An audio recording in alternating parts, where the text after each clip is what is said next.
live. Let's do this. Come on, Instagram.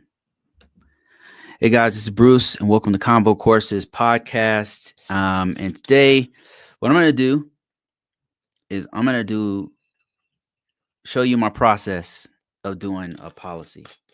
So I've done a few policies before in different organizations. I've done them for private organizations. I've done them for the federal government, and they're pretty different, but the actions are the same. What they want to do is the goal is the same, is to explain what the organization as a whole is doing with security. And there's other policies. There's HR policies, there's physical security policies, there's all kinds of policies that is a high level view of what the organization does for a specific task. So you can have this across the board. You can have them in governance, where it's more like a management type task. You can have it in risk, where you're focusing on risk assessments, how we're going to do risk assessment. You can do it in compliance, where you're saying, here's how we're going to address NIST CSF or PCI DSS, right? A policy is just a high level view of how our organization will address this or that. So what we're going to talk about specifically is a policy that addresses NIST cybersecurity, because this is in line with what I'm doing for my GRC roadmap, where I have a series of roadmaps that will walk you through how to do NIST 800, how to do cybersecurity framework, how maybe we'll do PCI compliance, maybe we can do healthcare, maybe whatever, comes up. But right now, I'm going to stick with what I know, which is NIST CSF, and that is NIST cybersecurity framework. So just a kind of overview of NIST cybersecurity framework. NIST cybersecurity framework is a U.S. government initiative that was started, I don't know, probably 8 years during the Obama administration, 2011, around that time frame. They did an executive order that was addressing these large scale attacks that were happening on pipelines and on schools and on the infrastructure. We got this huge influx of government, state agent, state sponsored hackers who were infiltrating different aspects of society.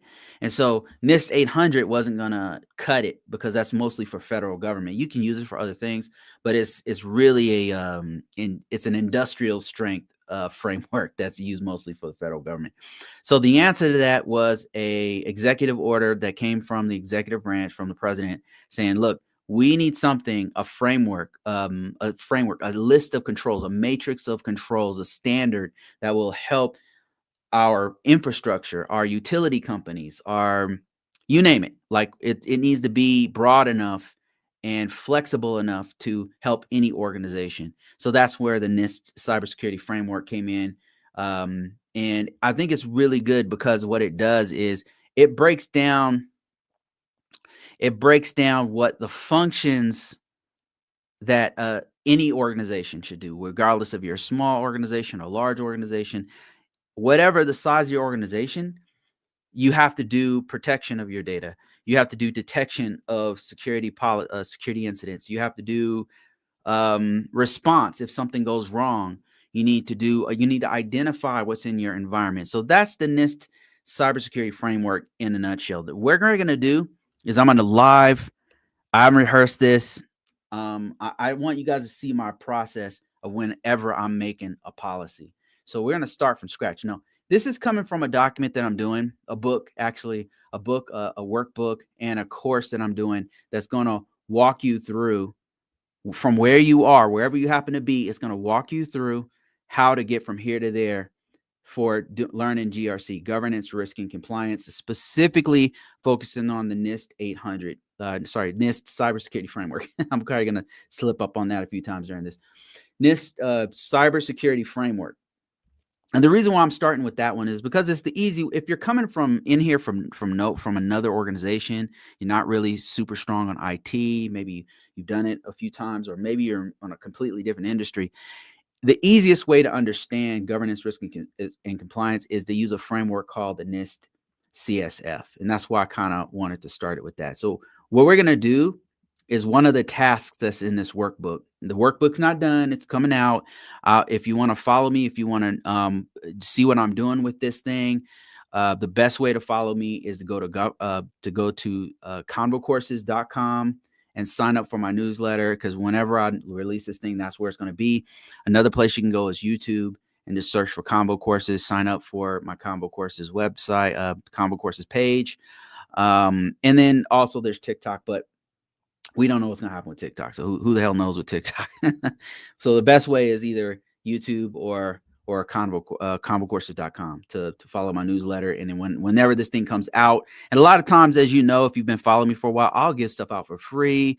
I'll bring people in and say, look, could you read this for me? And it'll be a book. It'll be the full book. I say, read this for me. Like, I want some reviews, if you'd be so kind as to do that. I'll give stuff for free. So just follow me, and you'll be able to get your hands on this thing right here.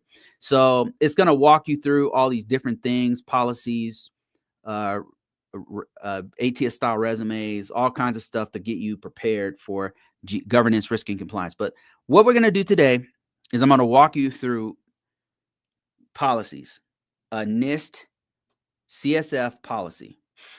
Now, again, policy can be you can have one in HR. You could have one that addresses how we're gonna have new hires come in. There's policies for everything. It's a document that's a high level that explains the basics of what your organization is going to do for any given task, right? A policy is super important to cybersecurity because it is a high level view of how the organization's DNA for cybersecurity is going to work. It's very, very important. You wouldn't think it's important. You wouldn't think this very simple high level document is important. But I've gone to organizations who either didn't have a policy or they weren't following their policy. And let me tell you, it is a disaster. It is a disaster because if you don't have a policy, essentially you have cybersecurity practices. You may be doing some cybersecurity, but it has no teeth because there's no backing from leadership. A policy is a way to govern. It's one of the best tools you have to govern, for governance. So that's why it's super important to have a policy, right? You follow me so far? If you're in the weeds, I've argued with scientists that I had to work with, or with IT engineers who are super deep on networking or whatever have you, right? And they don't understand the documentation piece. They don't understand why you have to do it. It's a waste of their time. They don't want to talk to you. You're the enemy because you're wasting their time. But what they don't understand is if you don't have a policy and you're not following if you're not documenting this stuff, there's no continuity. And then what happens is that the system gets hacked. And you always wonder, like, how the hell did a company like Target get hacked? How the hell does the U.S. government, this branch of this department, get hacked? How does that happen? It happens because the organization doesn't have governance, risk, and compliance. They're not doing it properly. Governance, if you think that you don't need regulations, like you're one of those people like, oh, you don't need regulations, we're going to save money if we cut regulations. Regulations for security is best security practices. Are you saying we don't need best security practices? You're saying we don't need multi-factor authentication? We don't need complex passwords? Is that what you're saying? Because that don't make no sense to me, right? And that's not any bank that I want that's not using best security practices. Do you follow what I'm saying?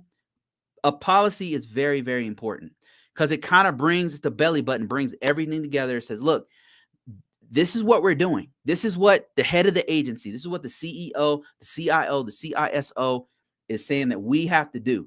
And they keep it high level. You don't have to go into all the weeds, the details of how or what technical solution you're going to use and all that. You want to keep it kind of high level. So let me show you guys my process, my thought process. This is not rehearsed. This is just based off of if I had to write one from scratch. we're going to start with who, what, when, where, and why, because that's what a policy is addressing. It's addressing how the organization is going to do who's going to do it. What is going to happen when we start doing what we're going to do? Why are we doing it? When are we going to? Sometimes it'll address when. When does it start? When was the policy signed?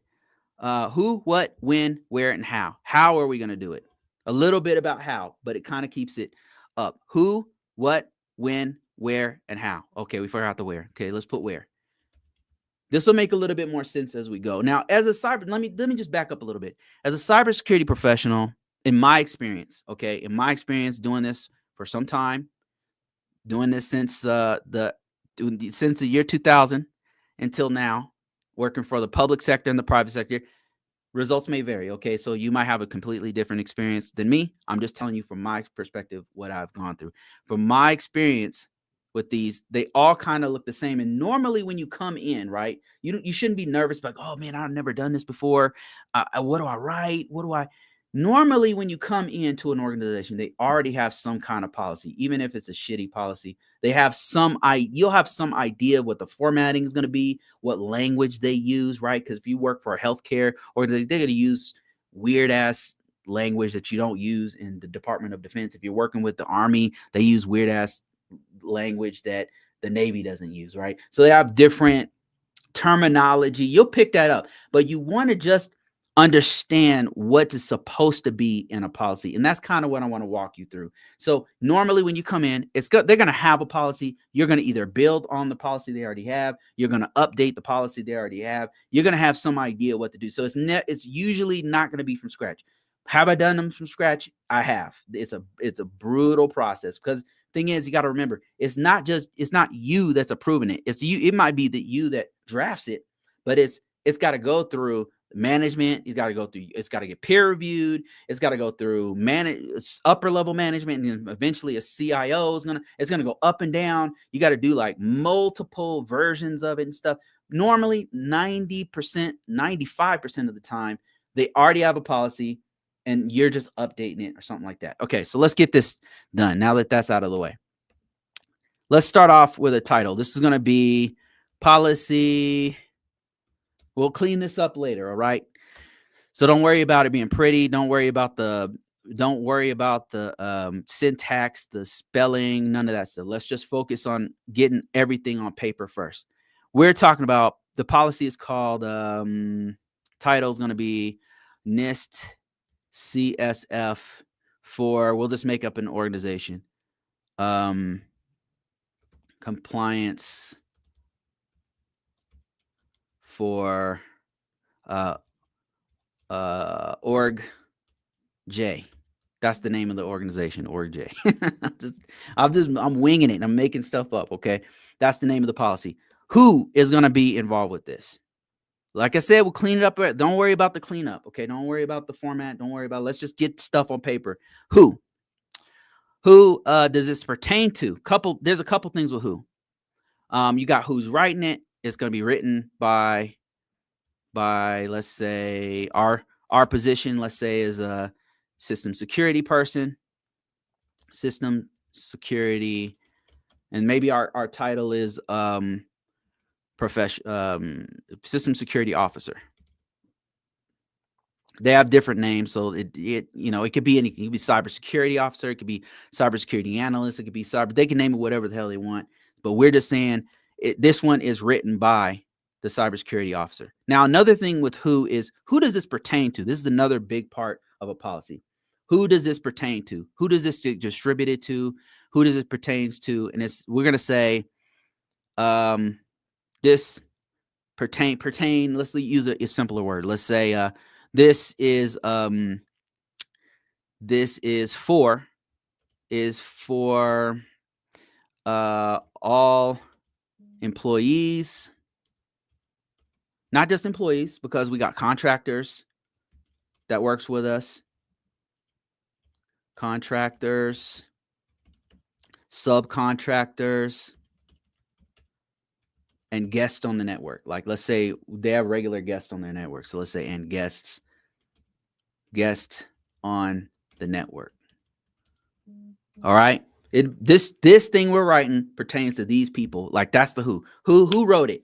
Who does it pertain to? And then who's it get distributed to? We'll make this the same. Distributed, distribution.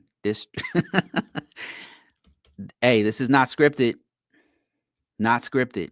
Distribution is for all. So who does it go to? Who wrote it? All right, we got the who. Now let's talk about the what. This is much harder, but I can tell you a little secret with what. So with what, normally, whatever framework you're working with, the way you're going to break it down, what somebody says CMMC. So with CMMC, you're going to break down all the components, all the major components of CMMC that you need to put are going to go into what at a high level. Now we're working with NIST CSF. So what we're going to do is the what is going to pertain to these things. It's going to pertain to the first one is govern. We're going to address govern because that's one of the main functions. I'm going to hit all the functions of the NIST CSF. You follow me so far? Does this make sense? Because the thing is, think about it like this.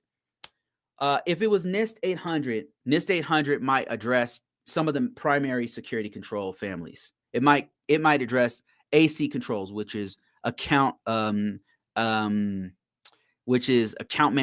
It might cover that. And access control. AC is access control. It might cover IA controls, which is identification and authentication, right? It might briefly at a high level cover that portion.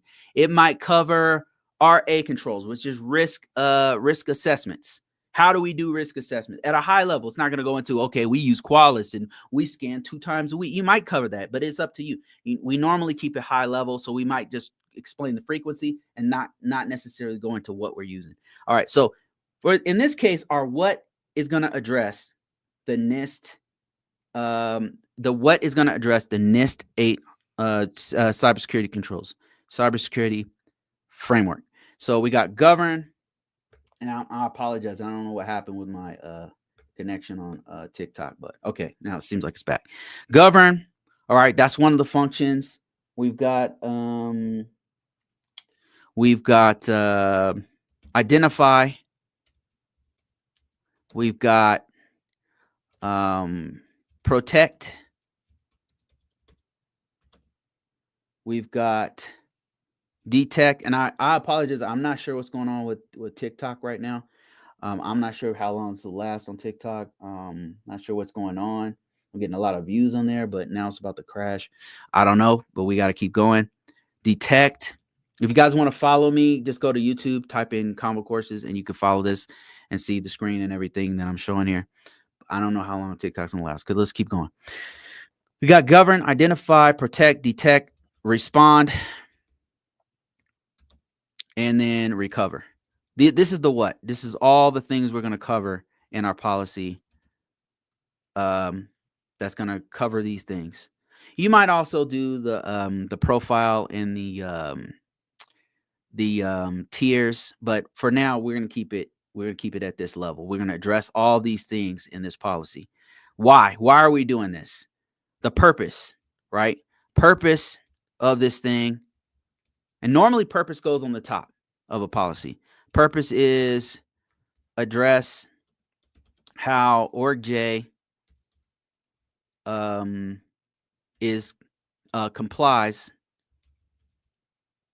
with NIST CSF. All right, when the when is going to be how frequently this is updated. Annually, annual document update. And then you might have other things like when is it due? When do we have to get our draft done? But that won't necessarily be in the document. That'll be things that you'll track on your outside of this thing. You might also address when was it updated. Like you might have like a little portion in the document that addresses like who updated it and when. Who and when it was updated. Who and when was document updated. And that usually goes somewhere in the top. How is this policy implemented?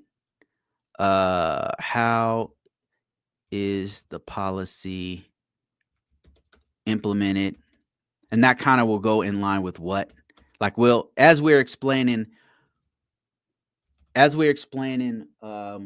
what is happening, we're also explaining how it's happening. And I apologize, I don't think that we're going to be able to do this live on TikTok anymore. So if you guys want to follow me on on YouTube or Facebook or Instagram or somewhere else. I'm not sure what's going on here. I have multiple issues on this setup here. So I'll talk to you guys real soon. I'll just let it ride out. I think it's gonna die here any moment now, though. Okay. Okay. So how is the policy implemented? We'll address that up here with the why. So let's just go ahead and take this, the how, and put it with the what. Actually, not the why, the what. The what and the how we implement it is kind of gonna be together. All right. What and how. There we go. What and how's together. And then where. I mean, I think where is, if you have a bunch of sites or something, that might be in line with the who. So let's just delete where and let's put that with who and what sites.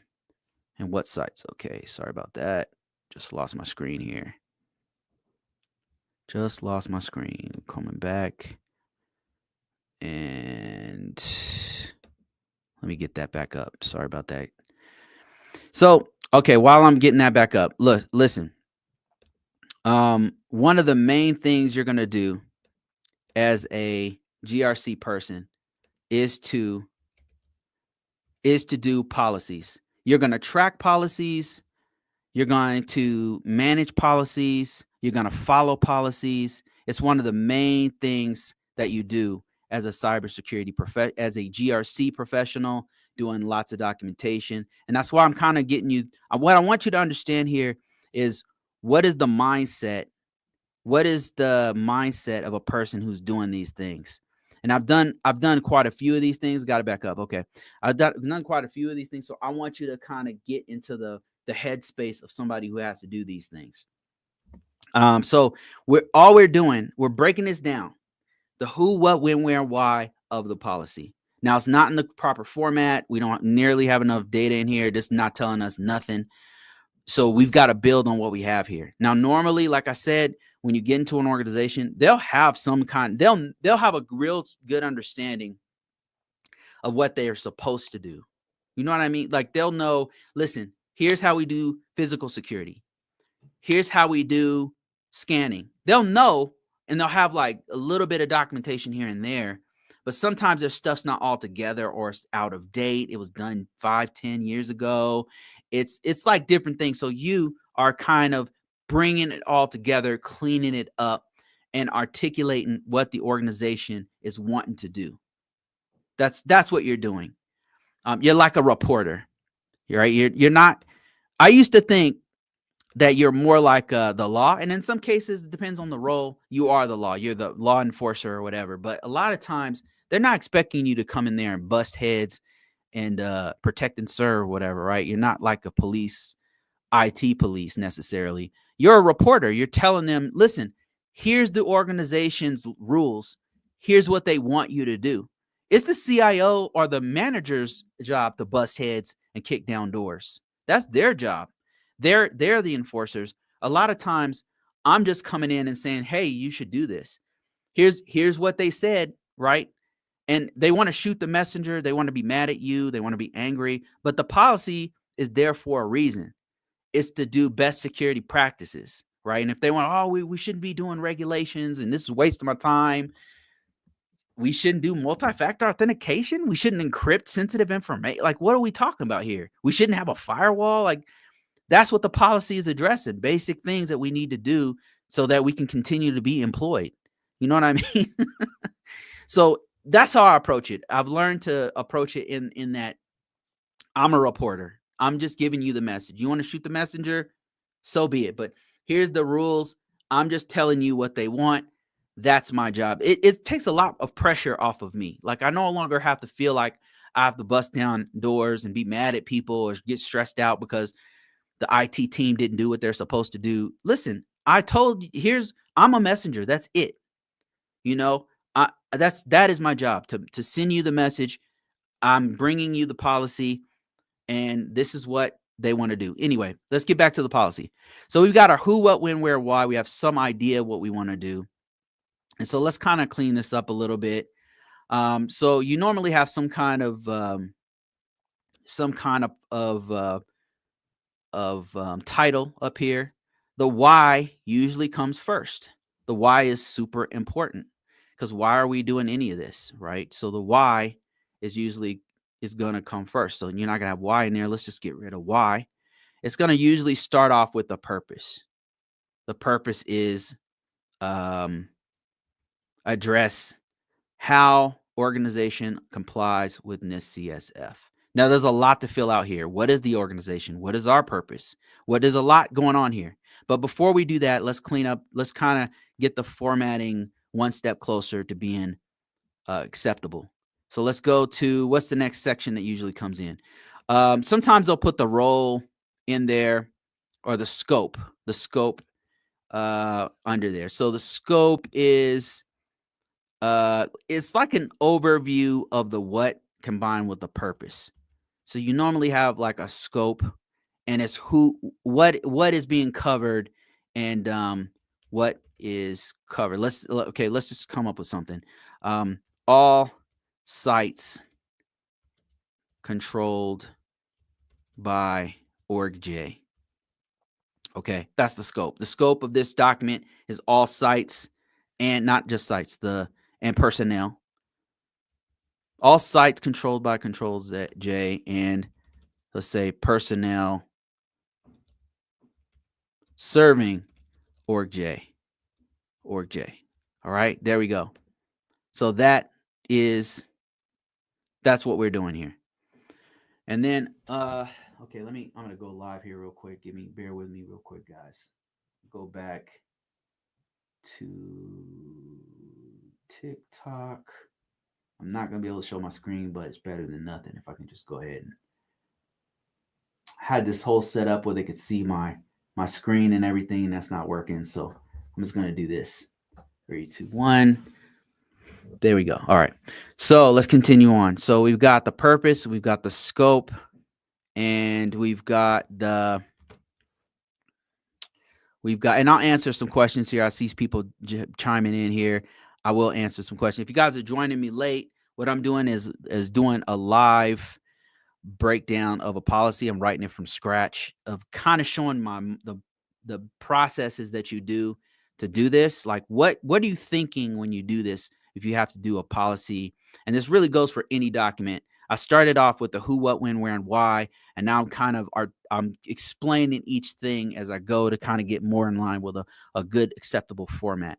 All right, so we got the purpose that came from the why, we got the scope that came from the why, and the what, and now, and who does it comply with? And now we're going to get to who. Who is the role? So let's just put roles here. And a lot of times what they'll also have in here is authority. You'll have who's the authority that backs this up. So let's put that in here too. Authority. And like I said, every policy is different. This is mainly what like DOD and federal government will usually have: a purpose, a scope, and authority, roles.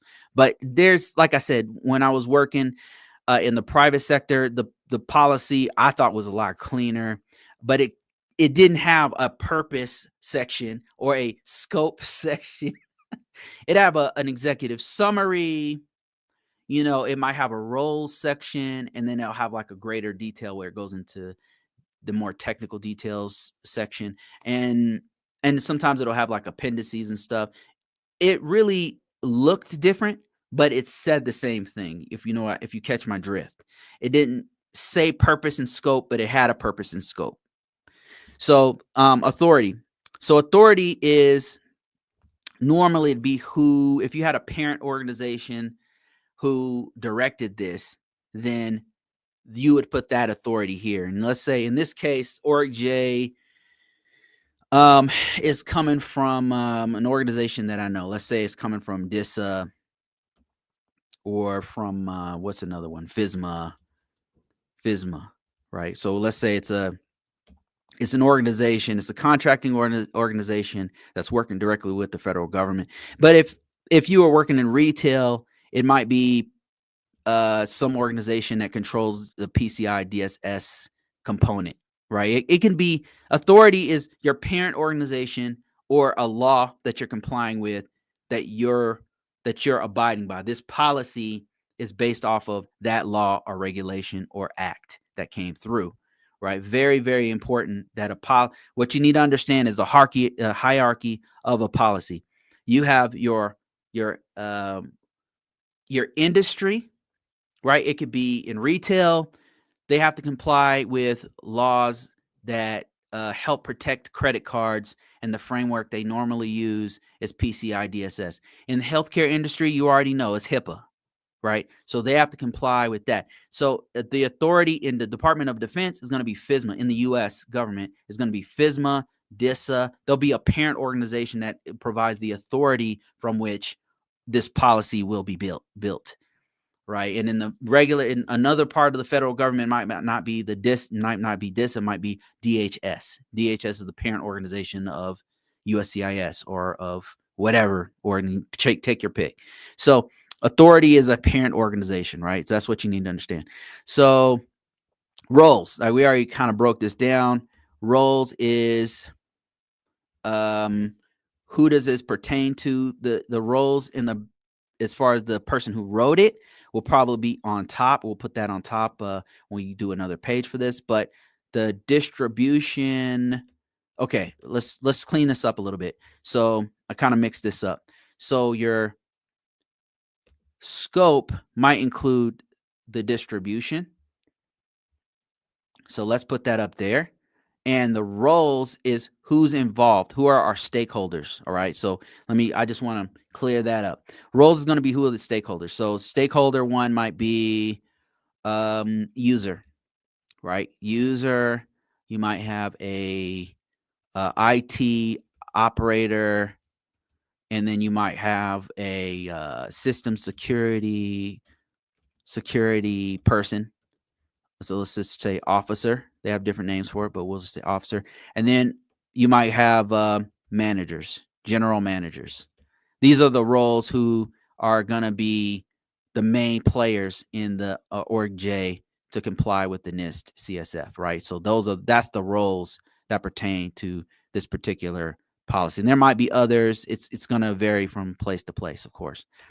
Now, the what is going to be the biggest part of the policy. It's going to break down what are we doing to do governance? What are we doing to do identify this?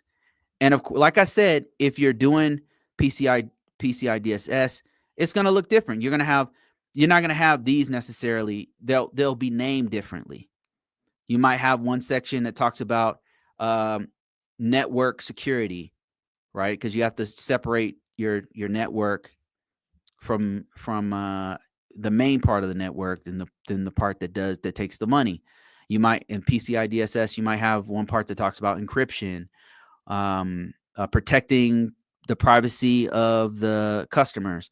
If you are in HIPAA, you might have a whole section that breaks down different types of data. You might have one that talks about EHS, electronic health records. You might have a part that talks about patient protection, patient documentation. So it's going to be different. The what is going to be different based on what kind of organization you have. So we've kind of covered that. We'll go through and kind of put some information in there. And then let's get to the how. And the what won't be called what. It'll just be called each one of these section names. And then how is it implemented? I think we said that that's going to be with the what. So we'll explain that as we're explaining the what. And the thing about a policy is it doesn't get too much into the how. It doesn't get into the weeds. It kind of makes it broad enough so that if you have especially if you have a large organization, they're making it the policy and the language big enough to fit any kind of solution or whatever you want in there.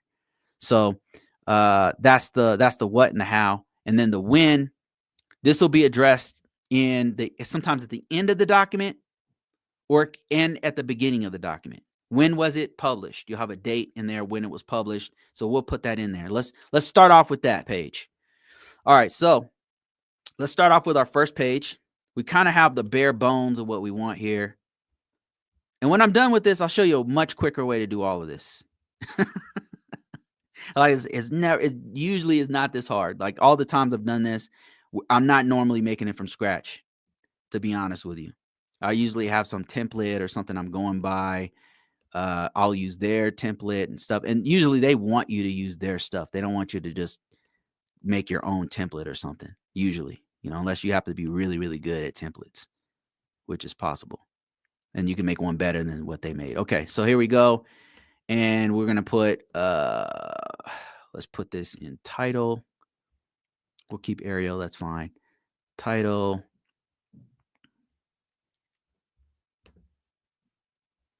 Well, actually, let's name this better. Let's name it CSF compliance policy. Policy. All right. CSF compliance policy. And then we'll put, sometimes you'll have a letterhead up there.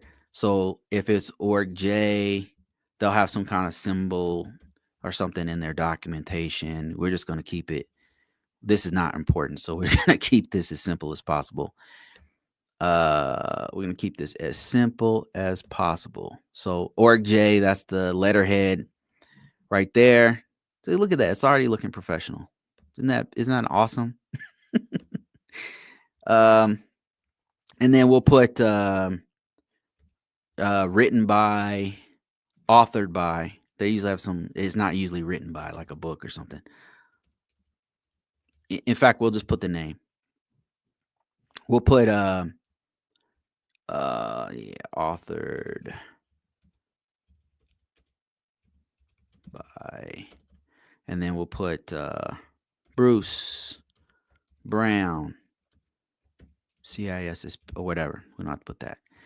Bruce Brown. We'll put system security officer. It varies from place to place, right? It's probably not going to have exactly what I'm saying here, but you get the idea of we're addressing what it is, who is involved, and then you'll usually have another page that talks about when the document was made, and what's going on with the document. And okay, come on, page. Why is it going on forever? Let's see if we can break this up a little bit. We'll insert a page right here. It inserts page, right? I'm so used to using Word. Break, page break. That's what I want. Page break. Okay, so here we are on the next page, and we want to do. We'll call it document history. It'll be something like this. Document history. And document history is important because you usually have multiple authors.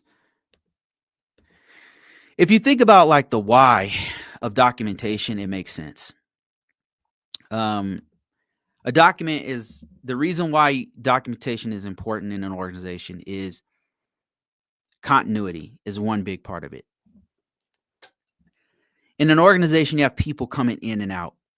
You're not going to have the same person writing it. You're not going to have the same mindset. You're not going to know. You need to know who wrote it before, when did they write it, what did they do in the document, so that when you come in and it's your turn to write it, you can pick up where they left off.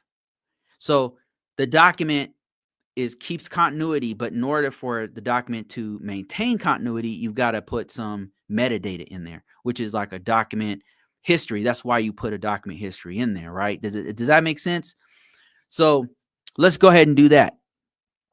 So we're going to put the document history in here, and it's normally like a little box here. I could do this off the top of my head because I've done this a few times. So in here you'll have something like a who wrote it. They wouldn't say who. You'll say like author or something like that. Author, and then you say date, date, and then you'll put in here what they did. Notes, update. You'll put like update or something. Notes or update or something like that. And you'll put, in this first one, we'll put Bruce Brown. The second one, we'll put today's date, 26, whatever date is, and then 2025. You get the idea. 5, whatever, right? And then the update for this one is initial because I'm the first person creating it. Then the next person who comes in, let's say Trevor Bailey comes in, or Kai comes in, or whoever comes in, and they're updating it. They put their name, the date, and then what they did. They'll say updated to CSF 3.0 or something like that, right? So now we've got the actual policy page letterhead, the first page, and then we've got like a document history here. And now let's get into the next part, which is like the purpose. And sometimes what you'll have is like you'll have headers that'll have the date or the name of the document or whatever, and that'll make it look a little bit more professional. But we can do that after. Let's not waste any time with that for now. Let's just go with the purpose. We're just gonna make this bold. Actually, let's go ahead and make it a header 1 and make it bold. And then we're going to start explaining. Now, here's the part that people get mixed up about. What language do you use here? This depends on a few things. Normally, you have some language to go by. And what I mean by this is that I could type anything here and it will make sense and somebody could read it and understand it. But every organization has their own way of speaking. And it may sound similar, but they'll use certain word and certain patterns in financial sector that that you won't use necessarily in retail, right? It'll be a little bit different. Yeah, when I explain it doesn't sound that bad. It's always, and that's the reason why I'm breaking it down. You're addressing the who, what, when, where, and why of of how the organization is doing any one thing. So it could be HR department, a policy can pertain to physical security, it can pertain to information security, it can pertain to new hires. A policy addresses all these number of things, but it's always who, what, when, where, and why. And if you think about it like that, it makes it a lot easier to understand and to explain. The language part is the part where people get hung up on, but let's just explain what's happening here. So we just said address how Org-J complies with the NIST CSF. Let's break this down. The most important thing here is Org-J. Org-J's compliance with NIST CSF. What is Org-J, right? We got to think about it like our audience is somebody who might not know what Org-J is, or maybe they're in Org-J, but they don't really know the full purpose of it. And so if they don't know what we're doing and what our purpose is as an organization, how can we, why would we explain this CSF to them if we, right? So we got to take it one step at a time right into our audience. Our audience is somebody picking this document up for the first time and thinking to themselves, okay, what do I need to know about compliance with NIST CSF? What is NIST CSF even, right? So we're going to take it one step at a time. Org-J is a international, I'm just making shit up as I go, okay? So I don't know. I'm just making up Org-J. I have no idea. I've never international. It's an international staffing defense staffing, and we can always clean up the grammar and everything later. Staffing company that specializes in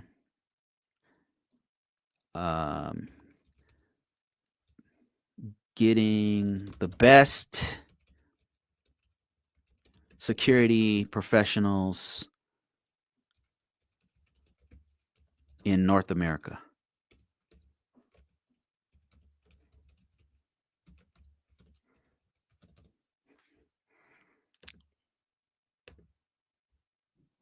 And then we might say something about the why would you need NIST CSF? If you the only reason you would need it, if you're a tiny company, you might not need CSF. Like if it's just you, a solopreneur running, you're not running, so you don't have any employees, you don't have any, you wouldn't need to write any of this. You wouldn't necessarily need to do comply with NIST CSF because it's just you and you don't have much going on. But if you would, who would need this, right? The organization who would need this would be an organization with multiple sites. So we'll say OrgJ has 10 sites in Canada and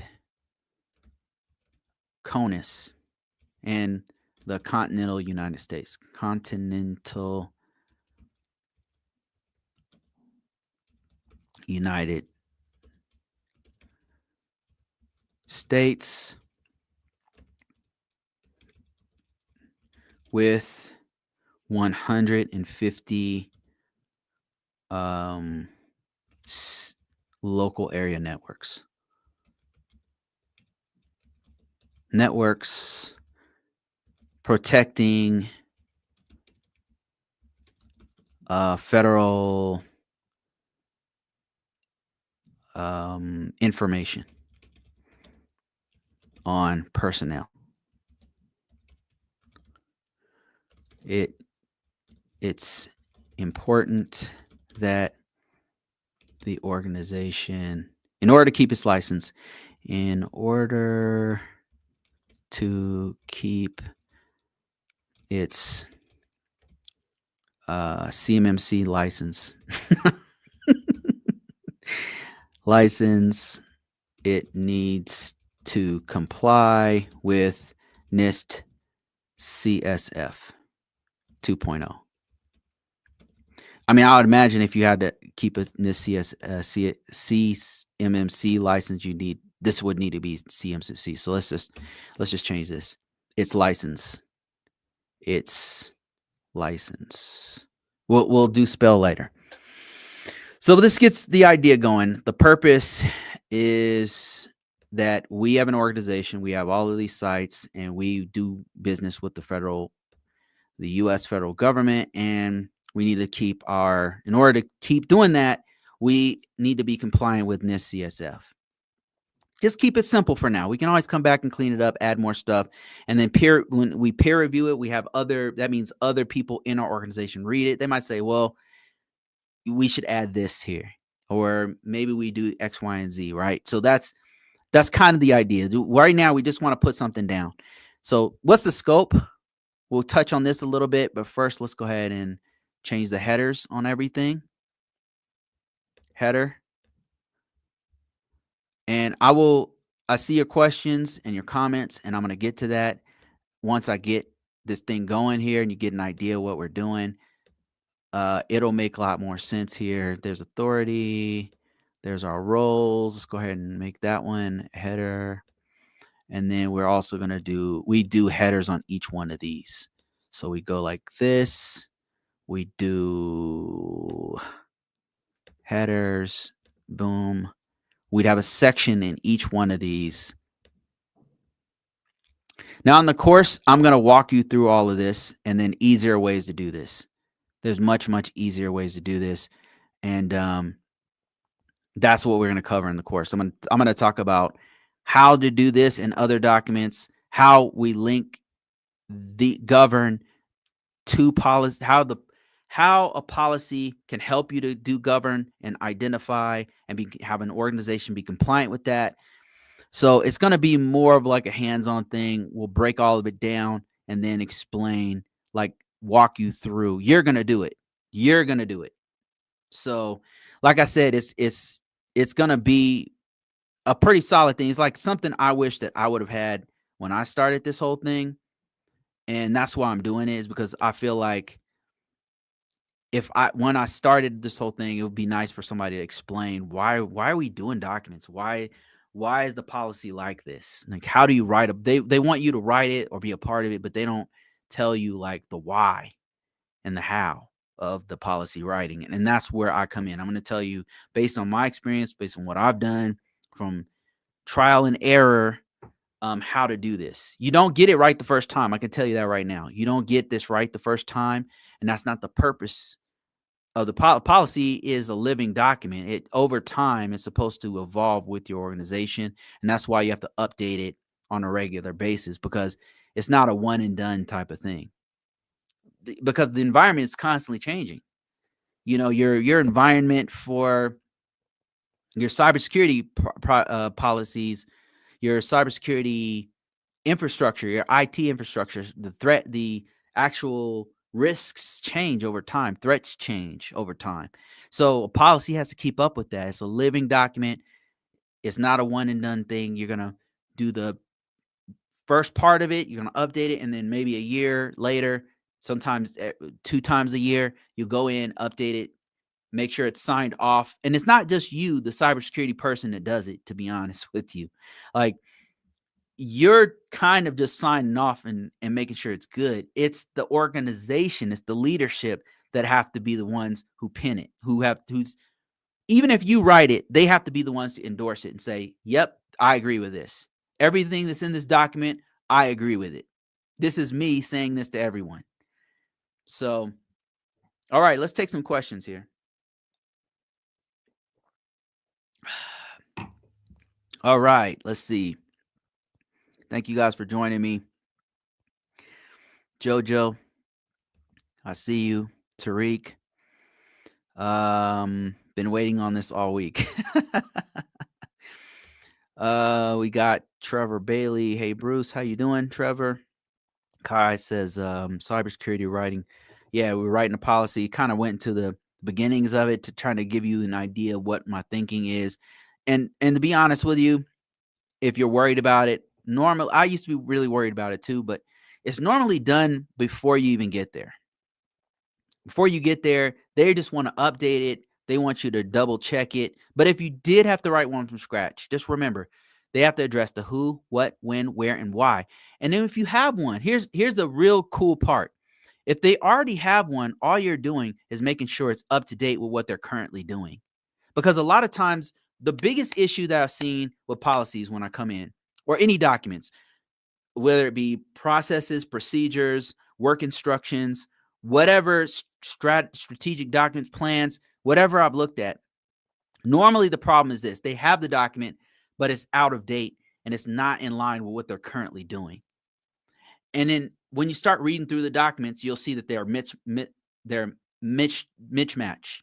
They're not matching up. One will be talking about how they do risk assessments every week, and one will be talking about every month, stuff like that. Like, it'll be a very clear mismatch of what they're saying there, because one was updated last week and one was updated a decade ago, and so this one's out of date. So now you got to say, okay, this is the most current one. Let's go ahead and update the features of this policy. So you're just lining the policy up with what they're currently doing, and it shouldn't be too much in the weeds. So you don't even have to know necessarily what firewall they're using for a policy. Normally, they're not going to mention what kind of firewall they're using. They might talk about what kind of rule sets they use, but not in the detail about what. Because if you're talking about the actual firewall, they're using a Palo Alto firewall. It's on version whatever. They make sure they always use the back end of it, not the GUI. That's a procedure. That's in the weeds for that thing. That's normally policy is high level. Procedures and work instructions are in the weeds. Okay, let me see here. Trevor Bailey says, that's what I'm looking for too. Dime says, yay, excited about the teaching of skills. Trevor says, I feel so much better knowing that I don't have to stress about this. There will be a layout already done in the organization, but you gotta know how to break it down and on your from your own mentality. Exactly. It's like, think of it like this. There's certain things that it should have in there. It should explain who, what, when, where, and why. The what is breaking down what we are addressing in security. Sometimes there will be things missing, like critical things, like access control. If they're not really explaining how they're addressing access controls, even from a high level, it doesn't have to go into detail, but here's how we do access controls. If they're not addressing things like the authority that this document comes from, that's important. If they're not addressing basic things, when the document was signed, when it was created, when was the last time it was signed is even more important. When's the last time it was reviewed? Any one of those will do.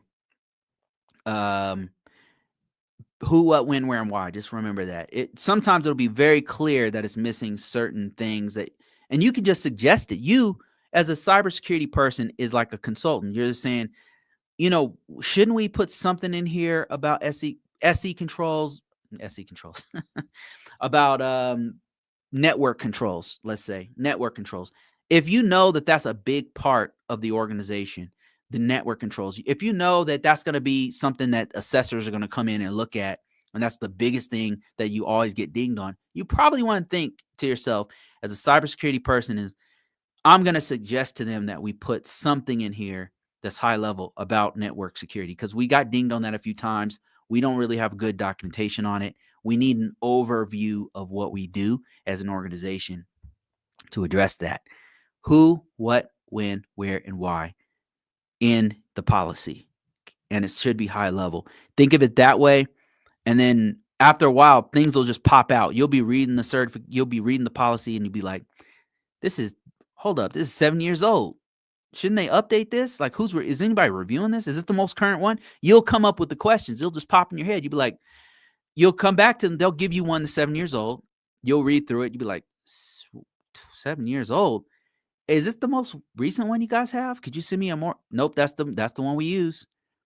And then that's going to be one of your suggestions. Like, we should probably update this, and then you start making the updates. Don't tell them to do it. Be like, okay, here's some of the things I saw with this. It's good, but we don't have network stuff in there, and we got dinged on this a few times.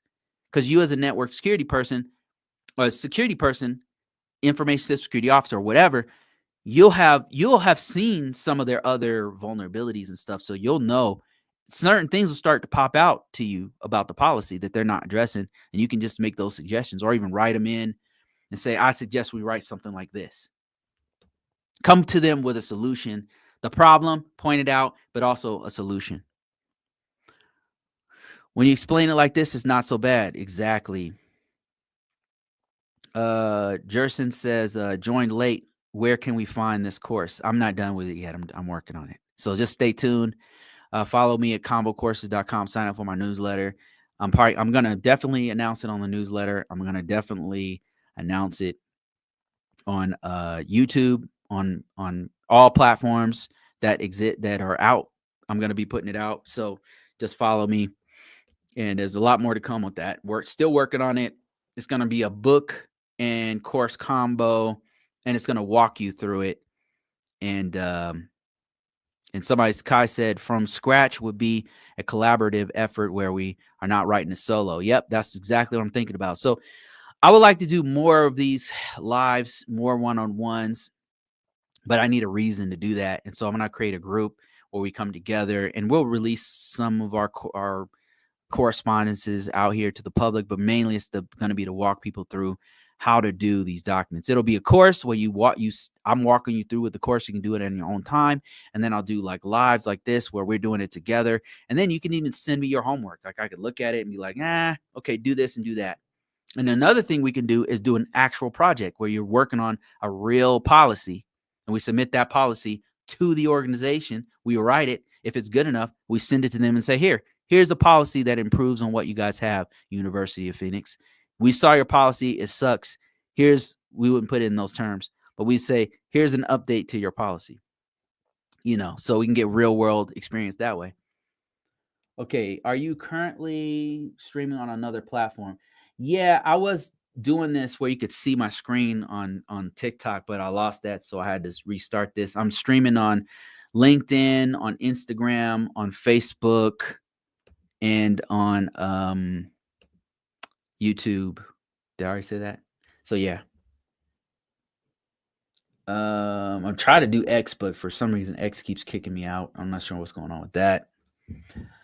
Um, is the bulk of your work doing a comparative analysis of what is versus what should be? So, okay, I'm imagining that this is the question for me as a GRC person, and I can answer this if that's the case.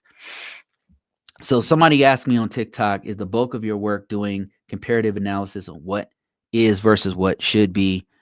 Um, a lot of it is. When you put it that way, yes, a lot of it is. Like I'm doing the bulk of my work of what I do right now. I'm working for the government. I'm a contractor, and a lot of the things I'm doing is vulnerability management. So I'm looking at vulnerabilities come in, and I got to see, okay, what can we do with this? Is somebody has the admin side, the technical guy has been notified that this is that we need to do this. Before I even tell them, I got to look at it and say, is this something we need to do? Because sometimes it's not really a vulnerability. It could be a false positive. It could be something that we already know about that we're not going to do because it'll break something.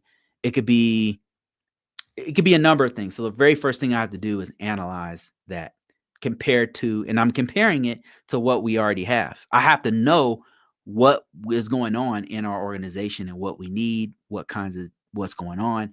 And then I'm looking at this new patch that came in from, I don't know, a browser. And I'm like, okay, what are we doing with this? Somebody just sent me their patching list, like their whole patching list that they're doing for the month. Okay, we already covered this. This patch is already going out, right? Then I'm monitoring it because I might check on it in a few weeks later, say, okay, where are we at with this? Okay, they're almost done. They're 95% done. We're on track with this one. Or I'll get a vulnerability and we're not going to do it. It's already 3 months late. And I'm getting it and I'm like, oh damn, like we are, this is already late. So now I've got to document that so that upper leadership knows, hey, here's what's going on with this. I need to work with the team to figure out what's going on. So I could go with them and say, hey, here, this thing is 3 months old. What's going on with this? They might say, we are working on it. We got halfway through it. The patching stopped working. We can't reach these overseas systems. So these 25 systems are not done yet. And now I'm like, okay, how long is that going to take to get done? And they'll give me an estimation of, well, we don't know, right? Normally they have no clue so I won't give you a date. So, so I'd say, okay, well, let's say we're going to get it done within 30 days, right? Or if I already know it's a critical, that's supposed to be done within a couple weeks. So I have to do what's called a plan of action and milestone. So that's just a document stating that, okay, here's what we have. Here's the vulnerability. It's affecting these 25 systems. Here's why we can't do it. Here's our plan to get it fixed. It's a document that breaks all of that down, and we track that on a regular basis. A plan of action and milestone. So, and then it might be something to where another comparative analysis type thing is like, I know our environment. We have old systems in place. We have to keep those old systems. But here's this vulnerability. I already know we can't do this. So now we have to do a document where we have to accept the risk on that. And acceptance of risk doesn't mean we say, oh, well, we're not doing anything with it. It means that we're saying, here's what's going on. Here's the actual vulnerability. Like here's the actual risk. If it's not exposed to the internet, it's an internal risk. Here are what's called compensating controls, meaning, yeah, we can't fix it right now, but you can't access it from outside the network. All these systems can only be accessed by these systems from these systems. So there's a restricted IP list that you can only access it from here. We have things in place to protect it, even though we can't remediate it. We can't fix it. And then that document has to be signed off by leadership. So a risk acceptance is saying, here's why we can't do it, a justification, but here's what we have in place to mitigate or lower the risk. We already know about it. Here's why we can't do it, because it's a legacy system and we need this. So that's a lot of what I'm doing on a regular basis, vulnerability management. But they also got me doing some other things, like doing a little bit of cybersecurity analyst work, which is also comparative a bit. What else do I do? It's a lot of documentation. It's a lot of meetings. I'm sure I'm missing some things, but that's probably the biggest thing that I do on a regular basis. All right, let me see what other questions I have. Do you train people? Yes, I do. I do train people. I right now I have courses out that about NIST 800, where I'm talking directly to information system security officers. Um, that's the main thing I teach, but I'm gonna expand it into other things. The first one I'm gonna do is GRC roadmap.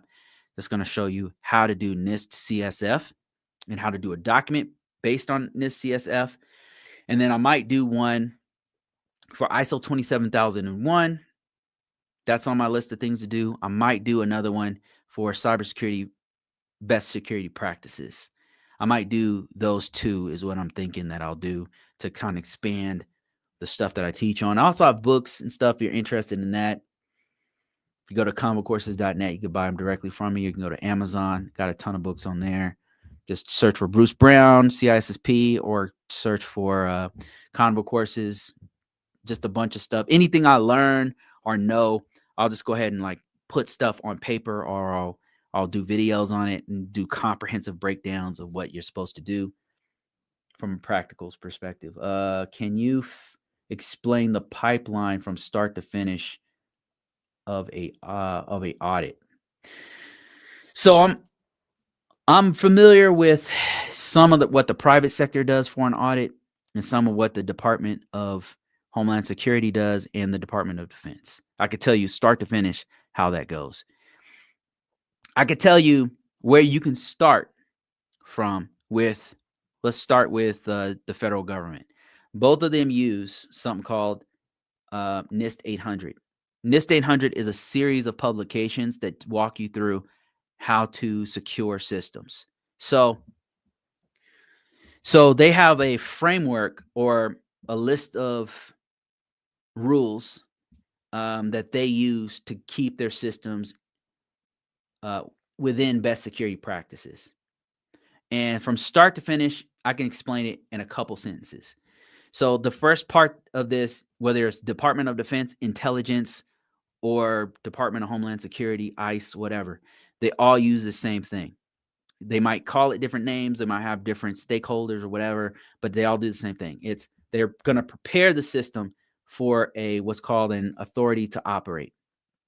Authority to operate is a signed document, a formal letter from the head of agency, the head of organization that says, I accept all the risk for this system. It's approved. We've already looked at it. We've looked at everything. I approve this. All of this is for an authority to operate. So the first step is to prepare. That's where a person like myself, a cybersecurity person or an IT professional who's doing security stuff, they come in and start talking to everybody saying, hey, we got to do an ATO. It's in 3-4 weeks. It's in a year. It's in whatever time, right? That's preparing. We're getting all the documents we need. The next step is going to be to categorize the system. It's really security categorization because not every system has the same level of security. If it's a website, it has a less of security impact if it went down than if it was a satellite-based a system with a satellite data that's protecting troops or something, right? Two completely different systems. One is classified, one is not. So security categorization is super important because that's going to determine how you select your security controls. There's thousands of security controls in the NIST 800, but you're not going to use all of those for every system. So that's where tailoring comes in. You have to figure out, okay, what type of controls do I need for this system that is a low-level system based versus a system that has a high level. Select your security controls. Once you've selected the security controls for that system, you've tailored out the ones you don't need or whatever, you've got a set of, like, let's say 120 controls. Security controls are secured, like things like multi-factor authentication or firewalls or making it so the system can't use TikTok or whatever. So those are security controls, right? Now once you've selected them, you're going to implement the controls. That's where the smart guys come in to tinker with the system. They got to put patches on it. They've got to make sure the system can log in once you've put the patches on there. You've got to make sure that it has proper login rules, things like that. Once you have implemented controls, now you're going to assess the controls. That means that somebody comes in and audits the controls. They're going to make sure that all the controls are in there. They're in there properly. And that's your real question. It's how do you audit the system, right? The assessment portion of it. So from the beginning of the system, you're setting it up, and then you get to the auditing portion if you're setting the system up from scratch. Once you've done the auditing portion of it, it's going to go to what's called the authority to operate. I mean, the authority portion of it. That's where somebody comes in and they actually sign off on it. The final step is ongoing. That's continuous monitoring. So with auditing, there's different kinds of auditing. You have an auditing that comes when you first set up a system. The first scans you do on the system, like I just talked about, where you already set all the controls up, and now you're going to do your additional assessment of they call it an assessment in the federal government. Then you've got one that's from a third party independent organization. Very important, because you don't want like a conflict of interest. Like if I'm the person who implemented it and I'm the person who audited it, that's not cool. So it doesn't make sense, right? I can just make stuff up. I can overlook things by accident. I can say, well, we really need this system. There's a lot of conflict of interest. So you want to have an independent third party objective person from outside your organization to look at the system. So if you got your self-assessment, you've got a third party who does it. They all kind of do the same thing. The first thing they're going to do is they're going to plan it all out. So what we call it in the federal government is a security assessment plan. It's a plan that breaks down who's going to be involved, what sites we're going to hit, and what we're going to do once we get there. And then that security assessment plan has to go to the people we're going to assess, and they have to agree with it, right? Because if they don't agree with you coming on site or doing the scan, then that's pretty much game over. You're not doing nothing. You're telling them what you're going to do when you get there, who you're going to need to talk to, your points of contact. You've got to establish all of that in writing. And that's where your security assessment plan comes in, or your audit plan comes in, whatever you want to call it. But that's what we call it as an SAP. Once you have the SAP in place, you're going to go through, you're going to meet them first, and then can start doing the scan or the interviews or whatever your method you're using to do to go through the auditing process, right? That's all going to be established in the security assessment plan. Once you're complete with all that, you're going to gather all the documentation into what we call a security assessment report.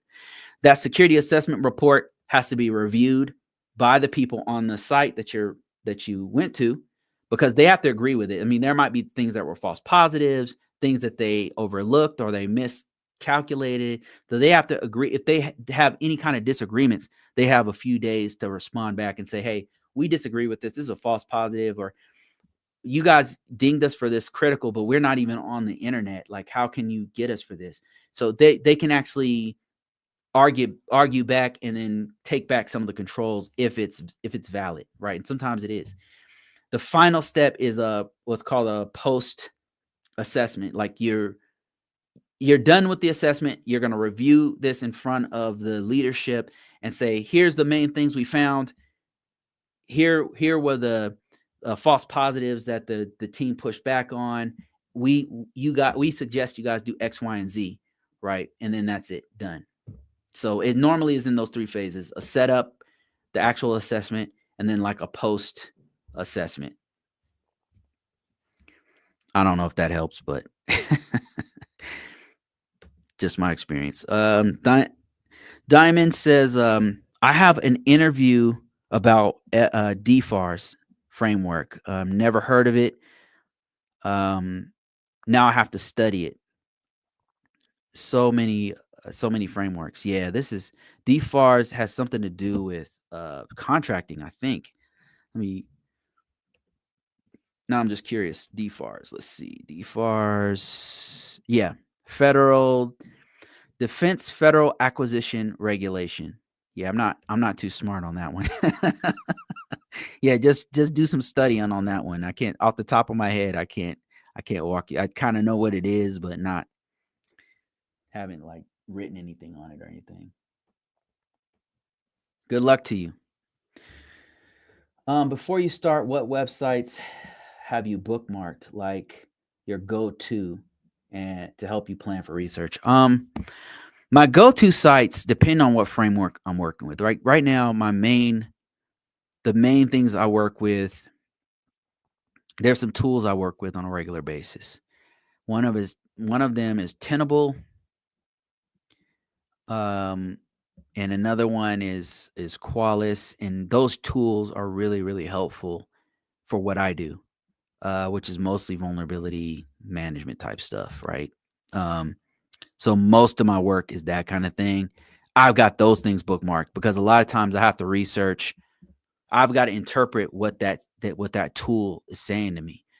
So I got to have that bookmarked. Another place I go to quite often for my work, my current work, is called Stig Viewer.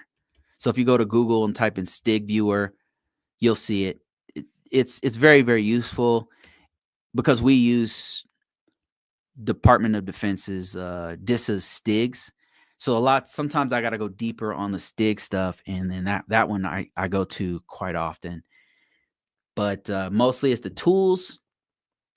And when I worked in Verizon, we used a certain scanner tool, so that one was bookmarked. So I needed to be able to interpret what that scanner was saying. So I bookmark whatever tools I'm using, and I'm usually bookmarking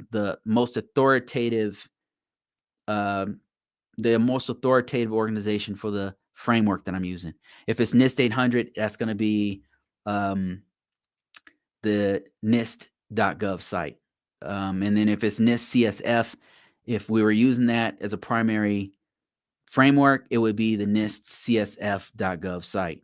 So the most authoritative part of whatever framework you're using, and then whatever tools that you're using to collect information, that's normally what I'm using.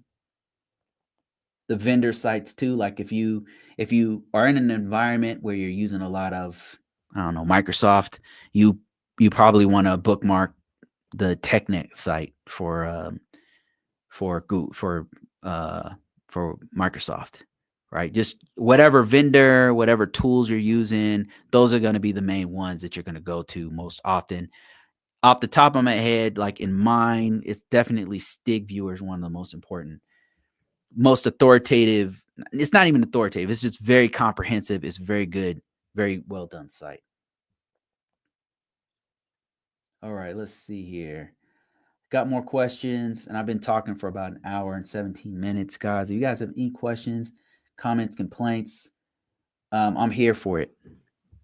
We just went to Tenable from Rapid 7, had a huge spike in vulnerabilities. It was brutal. Yeah, I've had that happen before. We went from one tool to another, and then the other tool interprets things a little bit differently. You got to be careful. Tenable's great, but you got to be careful because the way it reads, look at the plugin output and you'll see like what it's seeing to determine whether or not that is a vulnerability. And sometimes it'll have like false positives. So you got to get deep enough in and how your organization is implementing certain security controls and certain configurations to figure out if it's a false positive, meaning this is what we do. This is something that our organization has to have. And there's no way out of it. But Tenable or Nessus is saying, hey, this is a critical vulnerability. So what you'll have to do is have somebody who's very deep in the weeds on your technical piece, and then you understanding what security features we already have in place, and then interpreting what it's saying in the plugin output to figure out, okay, is this something we need to fix? And what we have in our organization is we'll have baseline We'll have certain things where we say, look, if we try to quote unquote fix this vulnerability, it's gonna break all this other stuff. So we already know this is here. If we try to attempt to fix this, it's gonna break several other things. We're gonna live with this thing. You have to have other documents to say we're not doing nothing with this one, and here's why. So just a heads up. Larry, man, thank you for that 20, man. I appreciate you. Let me see here. Let me get over. Where is my There it is. Okay. It says, "Hey Bruce, in light of recent events, I'm considering looking into the realm of contract work." Oh, that's sad, man. I know exactly what you're talking about. I'm not sure what the future holds for government employees, but any insight into this transition would be great. Appreciate it, sir. Man, so what Larry's talking about is our new administration here in the U.S. is making some changes. So I know we got a notification for I'm a contractor already. They sent the notification saying they're getting rid of DEH, diversity, employment. I don't inclusivity. It's not something that I have needed or used, but something that I appreciate. I mean, as a veteran, because it does help veterans too, by the way. So we got a notice, like it's sent to an email to everyone saying, "Hey, DEH, DEI is being eliminated. It's going to make everything better." And it was like a positive message on how they're getting rid of an entire department. I was like, "What the hell is this?" Meanwhile, we've got all these vulnerabilities to do. We've got all this work going on, and all this political stuff is happening. It's like, this is nonsense. This is a waste of my time. It's a waste of my time. So it doesn't help anything. Like, I don't know what they think that this will help. Removal of DEI offices, employees, and the end of telework. Right. That's another thing. So another thing they're pushing is to get rid of, I don't know if you guys have been paying attention, but that's one of the executive orders, is to get rid of all of DEI officers. I think that includes on our side, the contracting side, is EEO, Equal Opportunity Office. So anyway, they're getting rid of all that, right? Which I don't know what that's going to fix. I'm not sure what problem they think is being solved there. I know that the thinking in another reality is that this is harming everybody, and this is hurting a large portion of our civilization, or whatever. I personally don't see it that way. But those in power are sculpting reality. And then the other thing is removal of remote work and telework. So anywhere they can get rid of remote work in the government, they're trying to get rid of it. And that's a huge problem. Like, for our organization, our whole organization is remote. Like 90% of it, we don't even have offices to sustain what they're trying to do. So that means they'll have to build the offices, which means they have to spend more money, more tax dollars have to be spent to build the offices to make these government employees go work.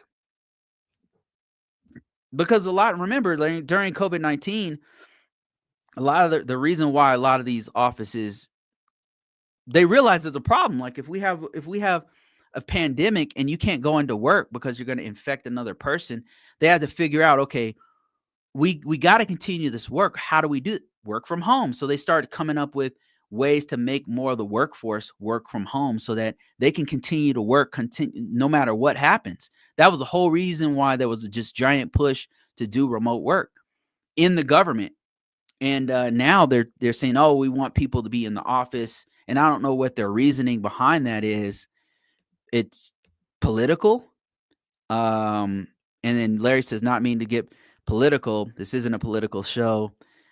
Just curious as I know you've transitioned from federal work to contract work and vice versa. Yeah. I know.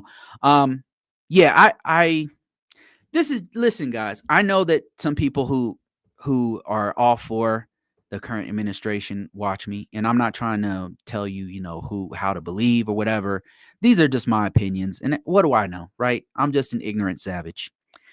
Um, I'm just one guy. I'm just some one guy talking. So don't get offended. I know that there's some very sensitive people who can't bear to hear other people's opinions. It's just my opinion. It's just one guy's opinion, and it doesn't mean that I'm right. It's just my opinion about the matter, and maybe people should work in the office. I don't know, right? All I know is that my current organization, we have the staffing, but that staff is not in office because we need to be resilient against whatever's happening. We need to be able to work from anywhere. And now, what we'll have to do if they remove the ability to do remote work remotely, we have to literally buy and facilitate a place for people to go. And that's the last three places I worked at were the same.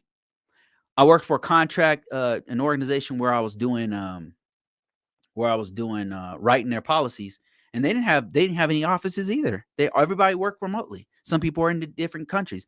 And then when I worked at Verizon, same thing. Verizon were super flexible. We had people in other countries. We had people working from home. All of us traveled quite a bit, not during COVID, but that was the whole thing is that we're contractors. We go to your site, we do our thing, and then we come back. But we're still working with you on a regular basis, Monday through Friday. It's just that we come to your site as well. So what's the purpose of us going to an office, especially during the pandemic when nobody could go to an office, but we were still doing the work? So I don't know like what's gonna happen here. It just seems like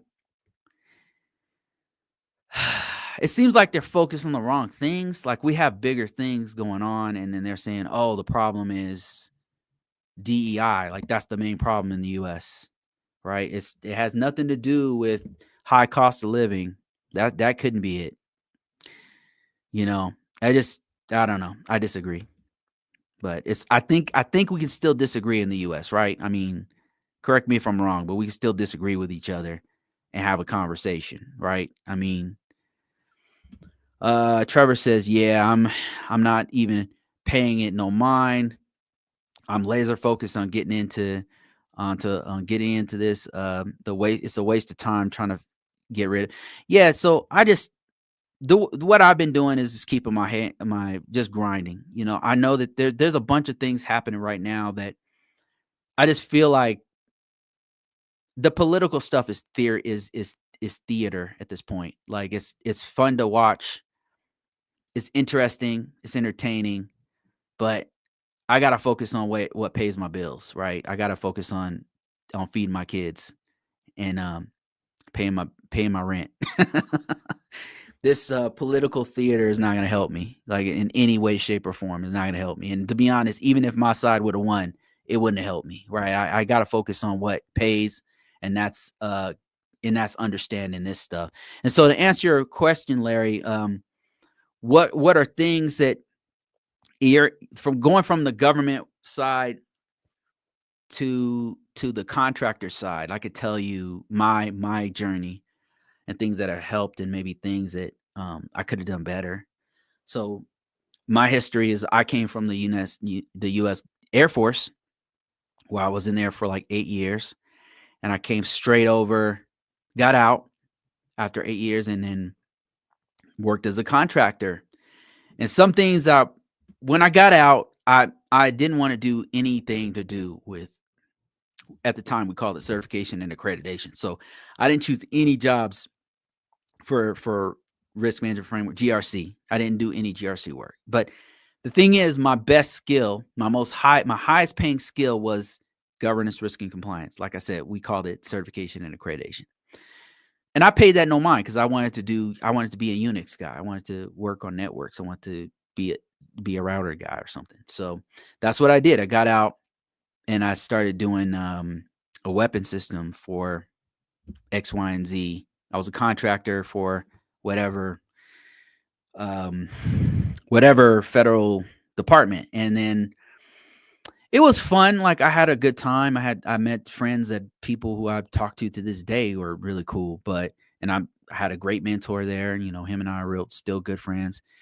Um, Stays over my house sometimes. I know he's known my wives more than one. You get divorced, that guy's still been around. A good friend of mine. Anyway, what did I do right and what did I do wrong? What I did wrong, I'd say, was not focusing on my best skill, my highest paying skill. That's what you need to do. And Larry, you have a lot of high paying skills already. And that would be your highest paying skill would probably be your project management skill, because you have the most amount of years. Correct me if I'm wrong, but you have the most amount of years doing that. So you'd be able to get out of the federal government and make really good money as a project manager with X amount of years under your belt.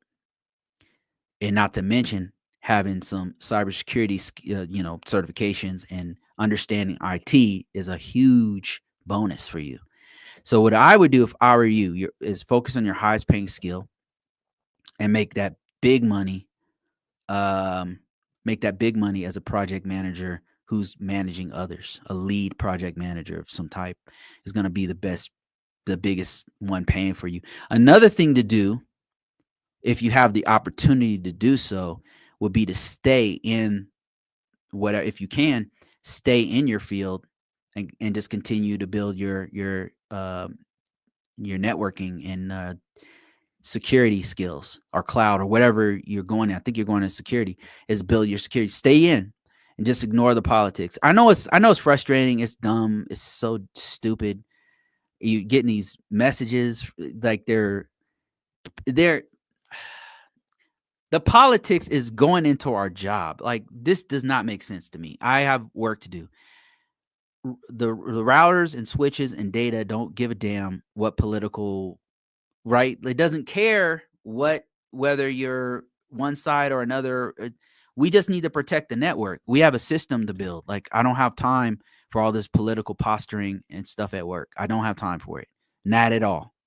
I didn't have time before, and I definitely don't have time now. So I just ignore it. So another thing you can do, I'm just giving you options, is just ignore that stuff and keep your head down and just do the work and keep learning and building your network security and GRC skill set. So that's two different things you can do that are gonna get you paid and stable. Because that's what I'm doing, is I'm just ignoring it. I don't. It's I'm working in an organization that they directly talk about every day. It's so ridiculous. And it's one of the main things that was mentioned in Project 2025. It's one of the main things that was on his campaign trail. It's one of the main things they talk about. I'm sure you can probably guess what we're talking about here, but that's where I work. I work in one of those places, and it's very political, and I don't have time for that. Right? If do you want these vulnerabilities fixed, that's what I focus on. I don't have time for all this other stuff. That's leadership that's gonna have to deal with that. Right? And if it gets too hard, if they put that in my way, guess what? I'm out. I'm out. I'm here to work. That's it. I'm not here to play political games. I'm not here to agree or disagree or be buddies with people. I'm here to work, and that's it. Right? And not to say that people there aren't cool or whatever. There are some awesome people that I work with, but I can't get political. I'm not here for that. That's not my job, you know. So I focus on what I'm supposed to do, and that's it. And if it gets in my way, then I'm out. I'm out. Let me see.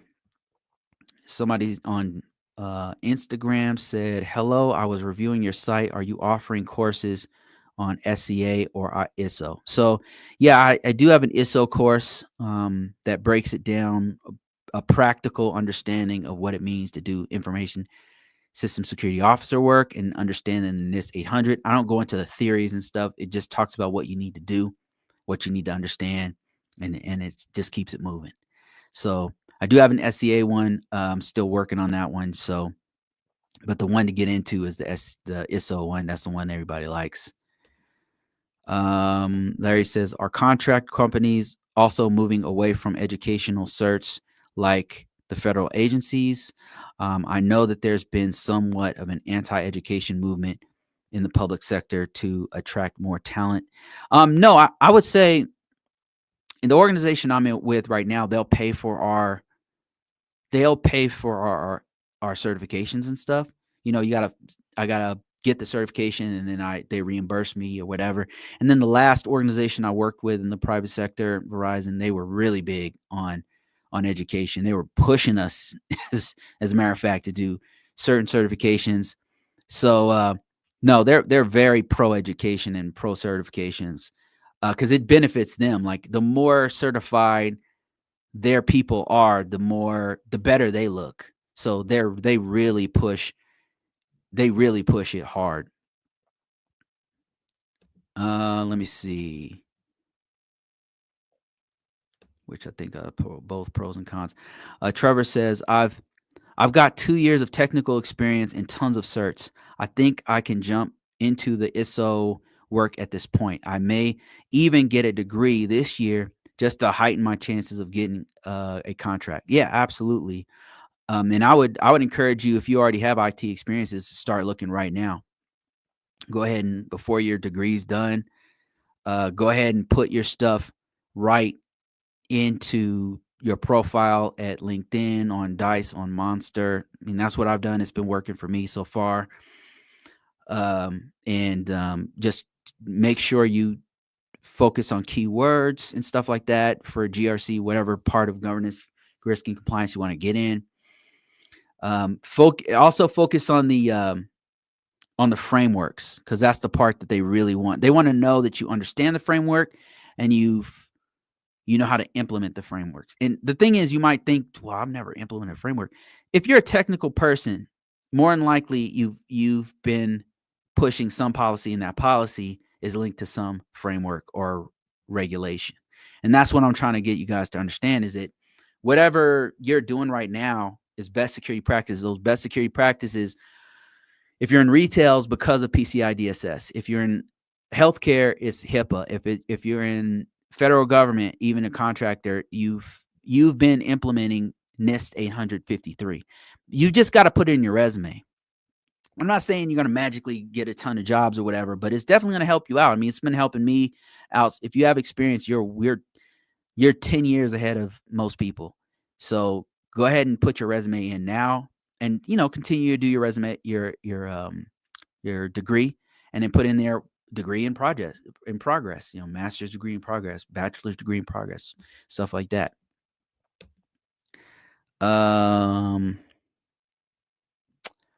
Somebody says something about $250,000. Or did I miss that? I must have missed that.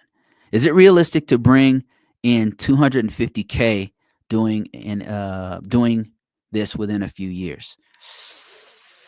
To be honest with you, Kai, in the federal space, there's a couple ways you can get to the $200,000 mark as a contractor. I don't know about 250,000, but 180, 200 is possible. But there's certain things. So usually those dudes, people who have that kind of money or getting that kind of benefits and money, are somewhere in the DMV area, DC, Virginia, Maryland area. There's some other couple hot spots out there that they're paying that kind of money. Normally, they're either an architect, a manager of some sort. They usually have some kind of high-level security clearance. There are some jobs out there that are paying that kind of money if you work overseas with a tax benefit where you're not. I think they allow you to make up to 100,000 or 98,000 tax free. Then after that, everything after that, they tax you. So there's a couple of caveats to that. I just don't know anybody off the top of my head I can point to and say that guy makes, unless they're like a director or something. Like those guys make that kind of money, like a director, high level, almost C or C level execs. Those people make that kind of money. Is it possible in a few years? I suppose maybe it's possible, but I would say it's not probable in a few years. From scratch, it's not probable, but it's not impossible, if that makes any sense. Normally there's something special going on. They're in a certain area, they have a certain certification. Um maybe they get in early in an organization and they happen to be like a high level software engineer or something like that. Uh, as far as GRC, it's going to be governance, the governance port piece probably, like, like I said, like a manager or something like that. Could probably make that kind of 200,000, something like that. Highest I've been offered doing straight up GRC work, stuff I'm doing now is like 180, 190 with benefits, 90 to $100 an hour. But they always come with a catch. Catch is the contract is only for 6 months, or it's only for 1 year, or it's a 1099, which means there's no benefits. Or it's I've got to move to a certain place. It's all in office. It's a director position. There's always some catch, that I'm like, nah, I'm good. I like freedom. No thanks. So yeah, I'm just being honest with you. Can you get in IT as a whole? Can you get there? Hell yeah. Um, how would you do that? If you have your own business, you can nail that. If you have a contract, you have the contract with sam.gov, you can do it that way. If you go direct with a company, with the department, and you have an LLC and you go direct with them, do an a request for proposal, you can make more than that, much more than that. But within a few years, coming from scratch, I don't know about that. Doing GRC work, like I said, there's some catches with that. But yes, it's possible. From a few years, improbable. If you've been doing this for a long time, you're gonna have to do like a high level.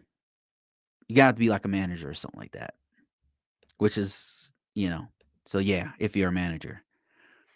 I'm being completely honest about what I've seen. I've heard of people making that kind of money, especially in Fang. That's Meta, Facebook, Amazon, Apple, Netflix, Google. Those companies, they pay that kind of money with benefits. They pay that kind of money, but they're pretty volatile. They're based off of the stock market. So if the stock market gets hit, that's when you hear it in the news. Oh, they laid off 17,000 people. So everything has an up and down. Larry says, or like Bruce said, it's more money, but you're more responsibility, less benefits, more work. There's always some kind of a catch, is what I'm saying.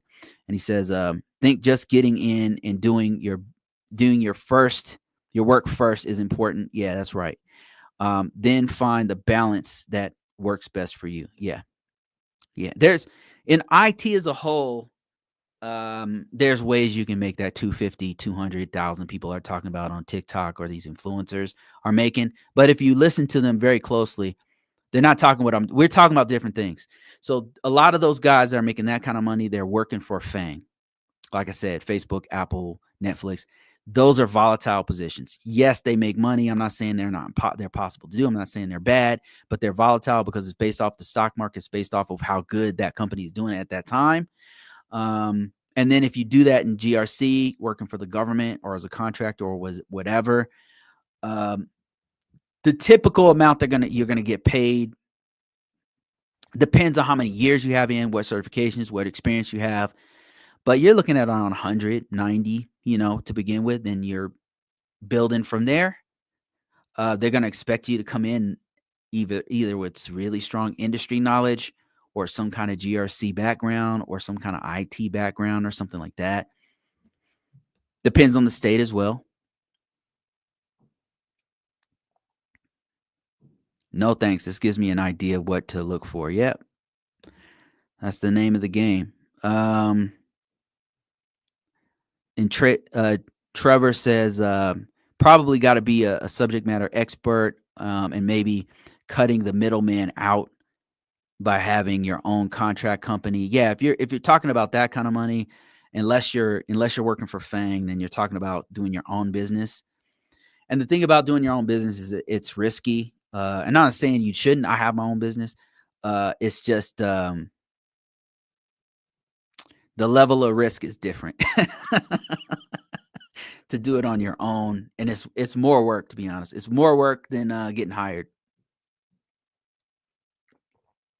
It's more work to run your own business than having a job, because with your own business, you basically have to work until it works, which means forever.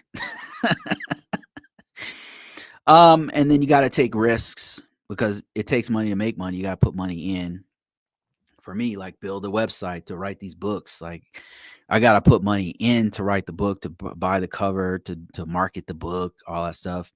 And then if I want to pay somebody to do that, that's more money I have to, I'm risking. Sometimes the book don't even make money back. So I just spent $1,000, $2,000 to write this book, put it out there, and nobody bought it. So that's a risk I had to take. And then sometimes I put it out there and it does really good. It makes $10,000, $20,000, And the thing is, everything has a risk. Everything has, you know, so if you work for a business, the business is taking all that risk.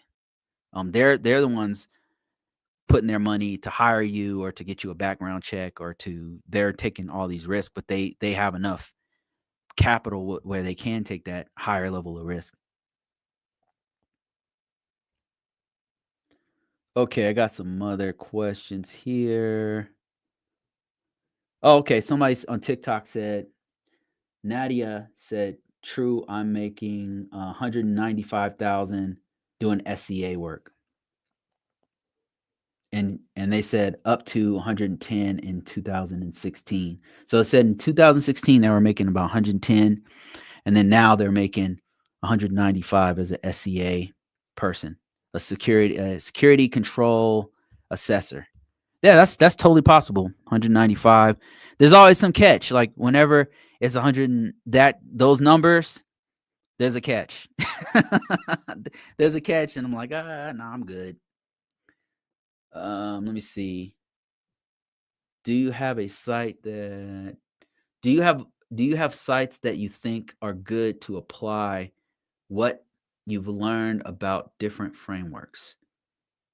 Do I have sites that you think are good to apply? I'm not sure I understand the question. Do you have sites that you think are good to apply what you have learned about different frame? Do you mean like a site where you can do the work on there and then like practice, like one of those, like Hack the Box or something like that? Oh, thank you guys for the badges on TikTok. I appreciate that.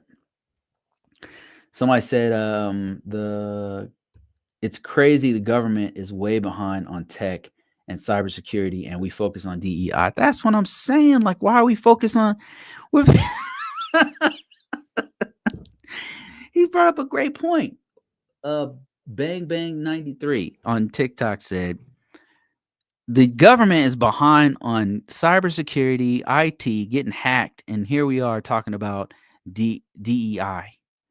I mean, we got other problems going on. You know what I mean? We got a high cost of living in the U.S. We got issues, huge issues with the healthcare sector.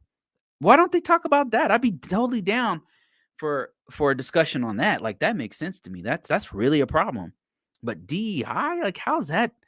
It's like they'll focus on the wrong thing. Like they're putting all this effort and time into focusing on something that's not. When I think about living here in the US, the biggest issue is cost of living, healthcare, and taxes. The taxes are unbalanced. The only way you can save on taxes is to have a business. I have a business, by the way. But that's the only way you can control the level of taxes that you pay, manage the level of taxes that you pay. Um, and then the cost of living is crazy here, especially in certain states. That's really a problem. But they're not talking about that. They're talking about DEI and being woke. Like, what does that have to do with what's going on? Like, what does that have to do with my day-to-day life? This is way off of the topic, but it's just some thoughts I've had, and they're bringing up a great point. Like, cybersecurity is a problem in the U.S. government. That's they focus on that. Like, there's some things I like. Like, I think us focusing on AI is good. I don't think that taking the regulations away is smart. I don't think that's a smart idea. That's going to backfire, big time. Because, like I said, regulations is all about in cybersecurity. It's best security practices. You're saying we shouldn't have best security practice. You're saying that we should spend $500 billion on the best AI for our country, but we're not going to have cybersecurity on it. So another country can come and steal that technology because you have no cybersecurity on that system. You have no physical security or lackadaisical. It's whatever you want to put on there. You can put whatever security you want. This is the problem in the beginning, in the early when I first got into the IT. One of the problems we had was that every organization and every unit within the organization could do whatever they wanted with security. They had security, but everybody was doing their own thing. They were buying their own stuff. It was just the wild, wild west. People would just buy their own things. What was happening is people were buying systems that had a modem in it. So people were hacking the systems through the modems. They had a firewall, they had encryption, but they were getting hit from the modems because we didn't have a regulation to stop that. We didn't have anything saying, hey, if you have a system, you only buy from these people. These people are vetted. We've already checked with them. People were buying stuff from all over the place. So, I don't know.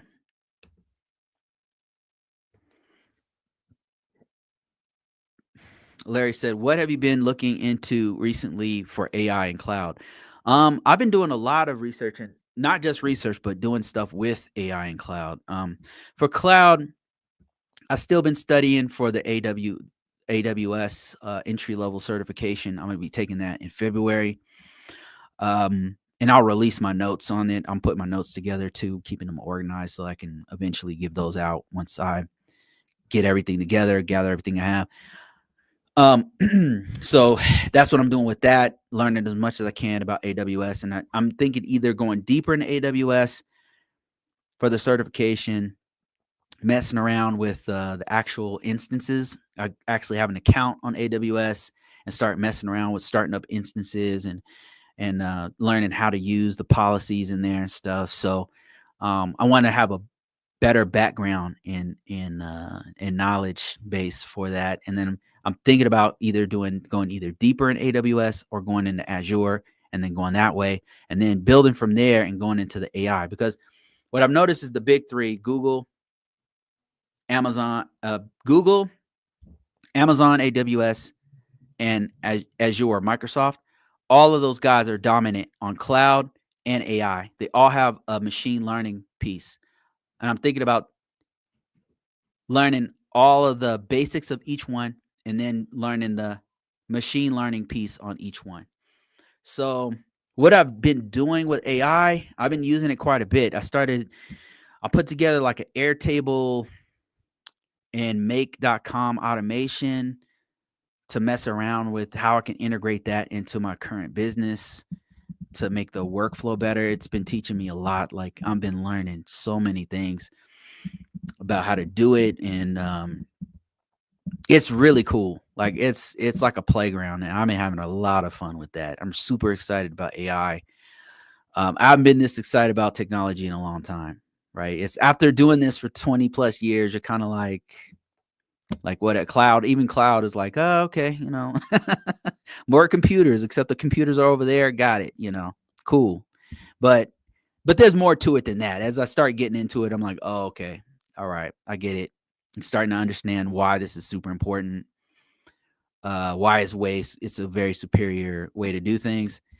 And now AI, man, it's just blowing my mind. It's like I'm a huge sci-fi buff. Like I'm really, really into sci-fi. And I'm telling you, AI is is AI. I mean, AI is sci-fi. I mean, it's uh it's blowing my mind. And the stuff that's coming down the pipe is exciting and terrifying. I don't know what's gonna happen, but it's cool to be around to see it. Trevor says, I realize the dollar is there. I realize that the money is there, and I just have to figure out how to get it. I'm not scared of getting admin work done one way or another. And Larry says, um, they want no check balance. They want no checks and balance, and they act like the one the ones in place are a waste of time. Yeah, right. Like what's happening? I agree that there's room to make things more efficient, but completely eliminating policies and controls isn't good. And I don't know how far they're going with this. Um I don't know how far they're going to go with it. I when they talk about AI stuff, I'm excited that they're putting more investment and time and focus on it. I'm excited about that. I'm excited about the cryptocurrency stuff. I'm excited that they're adopting it. But I think that if you rush into it too quickly with no regulations, all that's going to happen is people are going to get very hurt. That's what's going to happen, especially with crypto. If you don't have something in place to say, okay, let's educate people on this, right? Let's take the time to educate people on it. Instead, let's just make a bunch of meme coins and watch people get wiped out and lose all their money because they don't know what the hell they're doing. Same thing with AI. Like we're just going to implement $500 billion in the AI, do all this stuff on it, let people get owned by it because it's just a matter of time before AI.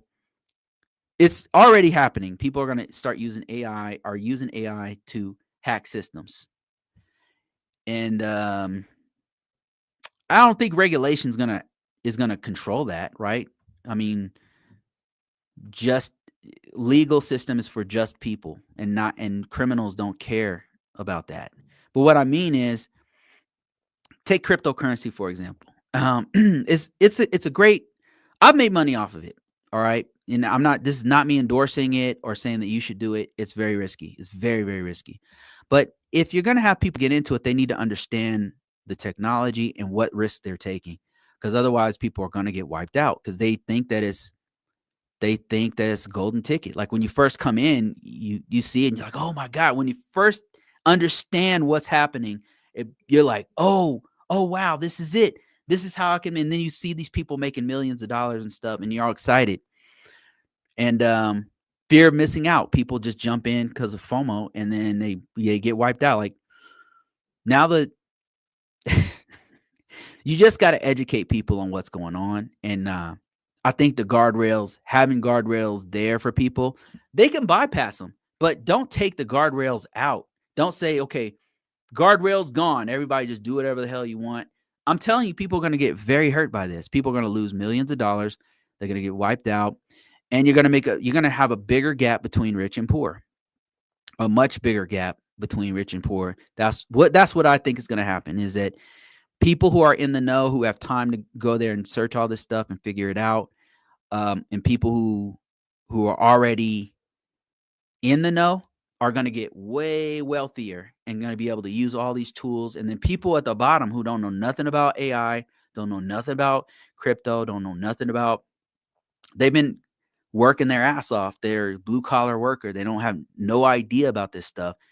They're going to miss the boat on all this, or they're going to jump into some meme coin and then lose all their money on it. I just think that there should be guardrails there. And I think that taking the guardrails out, I don't think helps anybody. And that same thing with DEI, like taking that out doesn't help. Who does that help? I don't know. I'm not sure yet who that helps. I'm not sure like where they're going with this. The US doesn't have DEI problems. We have skill shortage. The folks worried about that don't even have the skills for for these jobs. They think that this administration is going to create right. Um, I just don't know. I just don't know the narrative. Maybe I just haven't been following it. I don't know what narrative is saying that DE. I believe like I've heard little bits and pieces of it that they want woke behavior to go away. They don't want that taught in the schools. I'm just trying to parrot some of the stuff that I've heard. They're thinking that the U.S. should be a meritocracy, so they want to get rid of programs that help people who are supposedly having a harder time. And I'm just like, first of all, there are people having a harder time. Number one, number one, there are definitely people having a harder time at this. We don't all start on the same point. We start at different points. And to take out systems that help people who might start at a different point, it just hurts the US because we all have to live here. Why wouldn't you want to help somebody? Why would you want a whole class of people who are left behind but are still going to be in this country? I think that we should try to do something that lifts as many people as possible, and that's going to make the US better. Just my take. And if you have programs that help people to get off the streets, like shouldn't we have things here? If they were promoting something where they said, look, we're going to stop putting money, we're going to lessen the amount of money we send overseas. We're going to invest more here. We're going to invest more here, and we're going to help people get off the streets. We're going to help educate people more. We want our people to have more of these jobs. I don't know how I could personally argue with that, but that's not entirely what they're saying. It's more like it's trying to help a certain group of people out, or they think that removing any kind of help is going to automatically help. I don't know. I'm not sure. Like, I don't know. I really don't know where we're going with this. I don't know. All I know is that I'm not sure who it helps. And I wish somebody listen, if you disagree with me, I want to hear what you have to say. Educate me, please. Please educate me on what this is supposed to do. I'm not gonna blast you. I might even agree with you, but just educate me. Maybe I'm just ignorant. I just don't know what it is that you're trying to fix. So maybe if you educate me, I can help articulate it better, like explain it better to people who follow me. Like I'm not sure what they're trying to get with this. Let me see. Somebody said thoughts on Security X. Security X is CompTIA. Security X is a renaming of CASP. So right now, CompTIA got bought by, I don't know if you guys didn't know this, CompTIA got bought by a private organization. One of the moves so far, and I don't know if this had to do with them moving over to this private organization or whatever, but they called their top advanced security certification. They went from CASP Plus to Security X. And I think it's a marketing move. I don't necessarily think it's a bad move. Just like ISC2 Squared, they changed the name of their ISC2 CAP certification to ISC2 GRC certification, which is brilliant marketing move. Because the thing about these certifications is that more people know the name, the more it gets out there, the more it can be marketed, and then other people jump on it, and then the companies know the name of that certification. And I think it's a good thing. It depends on how they market it from here. So it depends on how we accept it. Like if we instantly accept it and start using Security X as a term for the CASP, I think it's good. I think it can't hurt. I mean, not many people outside of cybersecurity people know what CASP is, but if you call it Security X, at least they know it's a security certification. So I don't think it's a bad thing. Just kind of trying to stay positive about it. Tommy says, didn't the last director of the FBI leave because of his concerns over AI being being unheard. And then he said that he was saying that China was using AI to hack us, and we weren't implementing. Oh, sorry, we weren't implementing AI to defend against it, or that he wasn't given the resources he requested to implement those countermeasures. I don't know anything about that, Tommy. I have to look into that one. That sounds interesting. I have not heard anything about that. The FBI, former FBI director, saying that kind of stuff, but that's very interesting. Somebody said AWS was okay, then halfway through they changed the curriculum for the cert. I switched to Azure. That's good to know. I love to hear that. So you like the how far did you get with if you happen to be watching me still? I'm curious. How far did you get with AWS? I mean, I'm very concerned about this because I'm actually doing AWS right now. He said he got through AWS and then halfway through the curriculum changed and then he went to Azure. And then I went on Reddit and I was trying to figure out like which one should I get? Like should I get the AWS or should I get the Azure certification? Which one? And the consensus was that people, if you have an environment where people are using Azure, then you should use that. And then they said that Azure was better if you were in an environment where you're using Active Directory, which is, Azure, Microsoft based. And then they said that some companies are using AWS. Overall, it's kind of depends on where you're at with which one you should take, Azure or AWS. Right now, probably I started with AWS, but probably because of the environment I'm in, I should have went with Azure. Now that I know more, now that I've been reading more about it, I'm like, damn, I should have done Azure. So I might switch it up after this first certification. And Trevor said, speaking of cloud, Trevor said, I took AWS CCP. The test is mostly vocabulary. Yeah, it's mostly like it's a list of the services that they have. And vocabulary meaning like the names of all of the services and what is an availability zone versus a region, and how would you go ahead and back up a system if it was in one region or something like that. Is that what you mean? I'm interested. Yeah, I'm interested in what you guys have to say about that because I'm a newbie in the cloud stuff. Let me see. Tommy said, okay, I already read his comment. Bang Bang said China used third-party ISP. China used third-party ISP used by the government to get into our systems. Salt Typhoon. Yeah, I've heard about that. It's a war. It's like a war. It's like a third world war happening right now. Online. It's crazy. The AI stuff is fascinating, man. Have you guys heard of China's a China-based AI called DeepSeek R1, which came out right after ChatGPT 01. So it's like they're competing. Like one comes out, and then Google comes out with something, and then now China comes out with something else to try to get as much of the market. They're trying to battle for who has the market. It's fascinating. Right now, we're living in. This is a turning point. Like something's about to give. And I'm here for it, man. I want to see this. I'm really interested in all of it. I'm learning as much as I can without going too crazy into the flashy thing syndrome.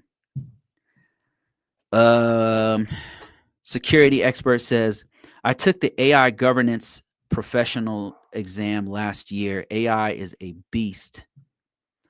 Even tech-savvy individuals don't fully understand how dangerous AI can be to an organization with sensitive information. Facts. Security expert. He goes on to say, MS Office users regularly put sensitive information in Copilot, not realizing that the information is now being part of the AI's database of publicly accessible information. Facts. So this is something I'm going to talk about in my course, like how to safely use AI, because this is something the organization I currently work for, they've allowed us to use AI and things like Copilot, for example. And they educate us on look there's sensitive information, you can't put that stuff in there, and then they go, look, this is the type of sensitive information you don't want to put in there. And even your resume, like if you put your entire resume in there and your resume has sensitive information, you got to understand that could will potentially be used, will be used, not potentially, will be used by the AI to help train it. Every time you put something in there, it's using that knowledge, not to say that it'll necessarily use your information and then leak it, but if it's absorbing your information, it is keeping your information. Anything you put in there is keeping. So if you had sensitive information, let's say you want to make a plan of action or milestone, or a system security plan, or a policy, whatever. You just want the structure of that document. You don't need to put the sensitive information. Sensitive information would be the IP addresses, uh, the host name, your full name, address, phone numbers. You don't need to put that stuff in there to get what you need out of it. You can get 99% of what you need without using sensitive information. It is powerful. It's amazing. Like, I'm blown away by AI and what things I can do with it, work faster and more efficiently. But you do have to be careful, like security experts said. Like, you can't just put sensitive information. You got to be mindful of the sensitive information that you put into Copilot. Just because it's in your environment doesn't mean. Just like when you use Google or Bing, if you're searching something on Google or Bing to do research on a vulnerability or whatever, you're not supposed to put IP addresses of your organization into the search engine for those results. That's a mistake. You don't do that. And you don't want to put that in AI either. So, good point. Great point. Love it. Let me see. Somebody said, I just followed you, man. I know you know your stuff, and I need the connection. Thanks. I appreciate you. Appreciate you. Let's see if I got any more questions and stuff on here. By the way, if you happen to catch this and you happen to be an organization, large, small, solopreneur, and you need something written, I can write that document for you within your budget. So just contact me, contact@convocourses.com. Name is Bruce. You can also contact me with the link on the screen, convocourses.com. And I'm very good at writing these these documents for you. And we can do it. And if you have sensitive information in there, I'll make sure, we protect that. I can do it in your environment, whatever the case may be. I've been working for the Department of Defense, NASA, Department of Homeland Security. Like, I know how to do this stuff, Verizon, and I'll help you out. So I know that every now and then I'll get calls from people who are small companies or solopreneurs or whatever, and then they want somebody to help them. I really know this stuff, and I'll work with you to get it to your specifications. And I can even teach you how to do it yourself, so you don't even have to come back to me. Come to me one time, we'll do it together, and then you'll know how to do it, and then you don't have to come back unless you need something, something big. So just so you know, just kind of a shameless plug for the writing skills, for the documentation skills. I got your back. All right, I've been talking for about 2 hours and 13 minutes about everything. We got a little political by accident. Just because we don't agree doesn't mean we can't be friends, guys. Come on. We don't have to agree on everything, all right? Like, you don't have to be in my cult, and I don't have to be in your cult, but we can still be friends. We don't have to agree on everything, all right? So just keep that in mind. I always like talking to my friends who are hardcore conservatives or whatever, right? Something that is completely different, because especially people who are not too sensitive, like, they can actually talk and not get in their feelings about things. Because I just want to have a conversation. Like, I can learn something from you. We don't have to agree on everything, but you might have great points, and I'm like, that makes sense. I mean, Does that make sense? Like, I don't think we have to agree on everything. You know, if anything comes, if any positive thing comes from this new administration is that, look, we don't have to agree on everything, but we have to live in the same damn country. So look, can we can agree to disagree on certain things. There's no reason to close the doors. We can still there's a few things that we might actually connect with, you know. So we don't have to agree on everything to be friends.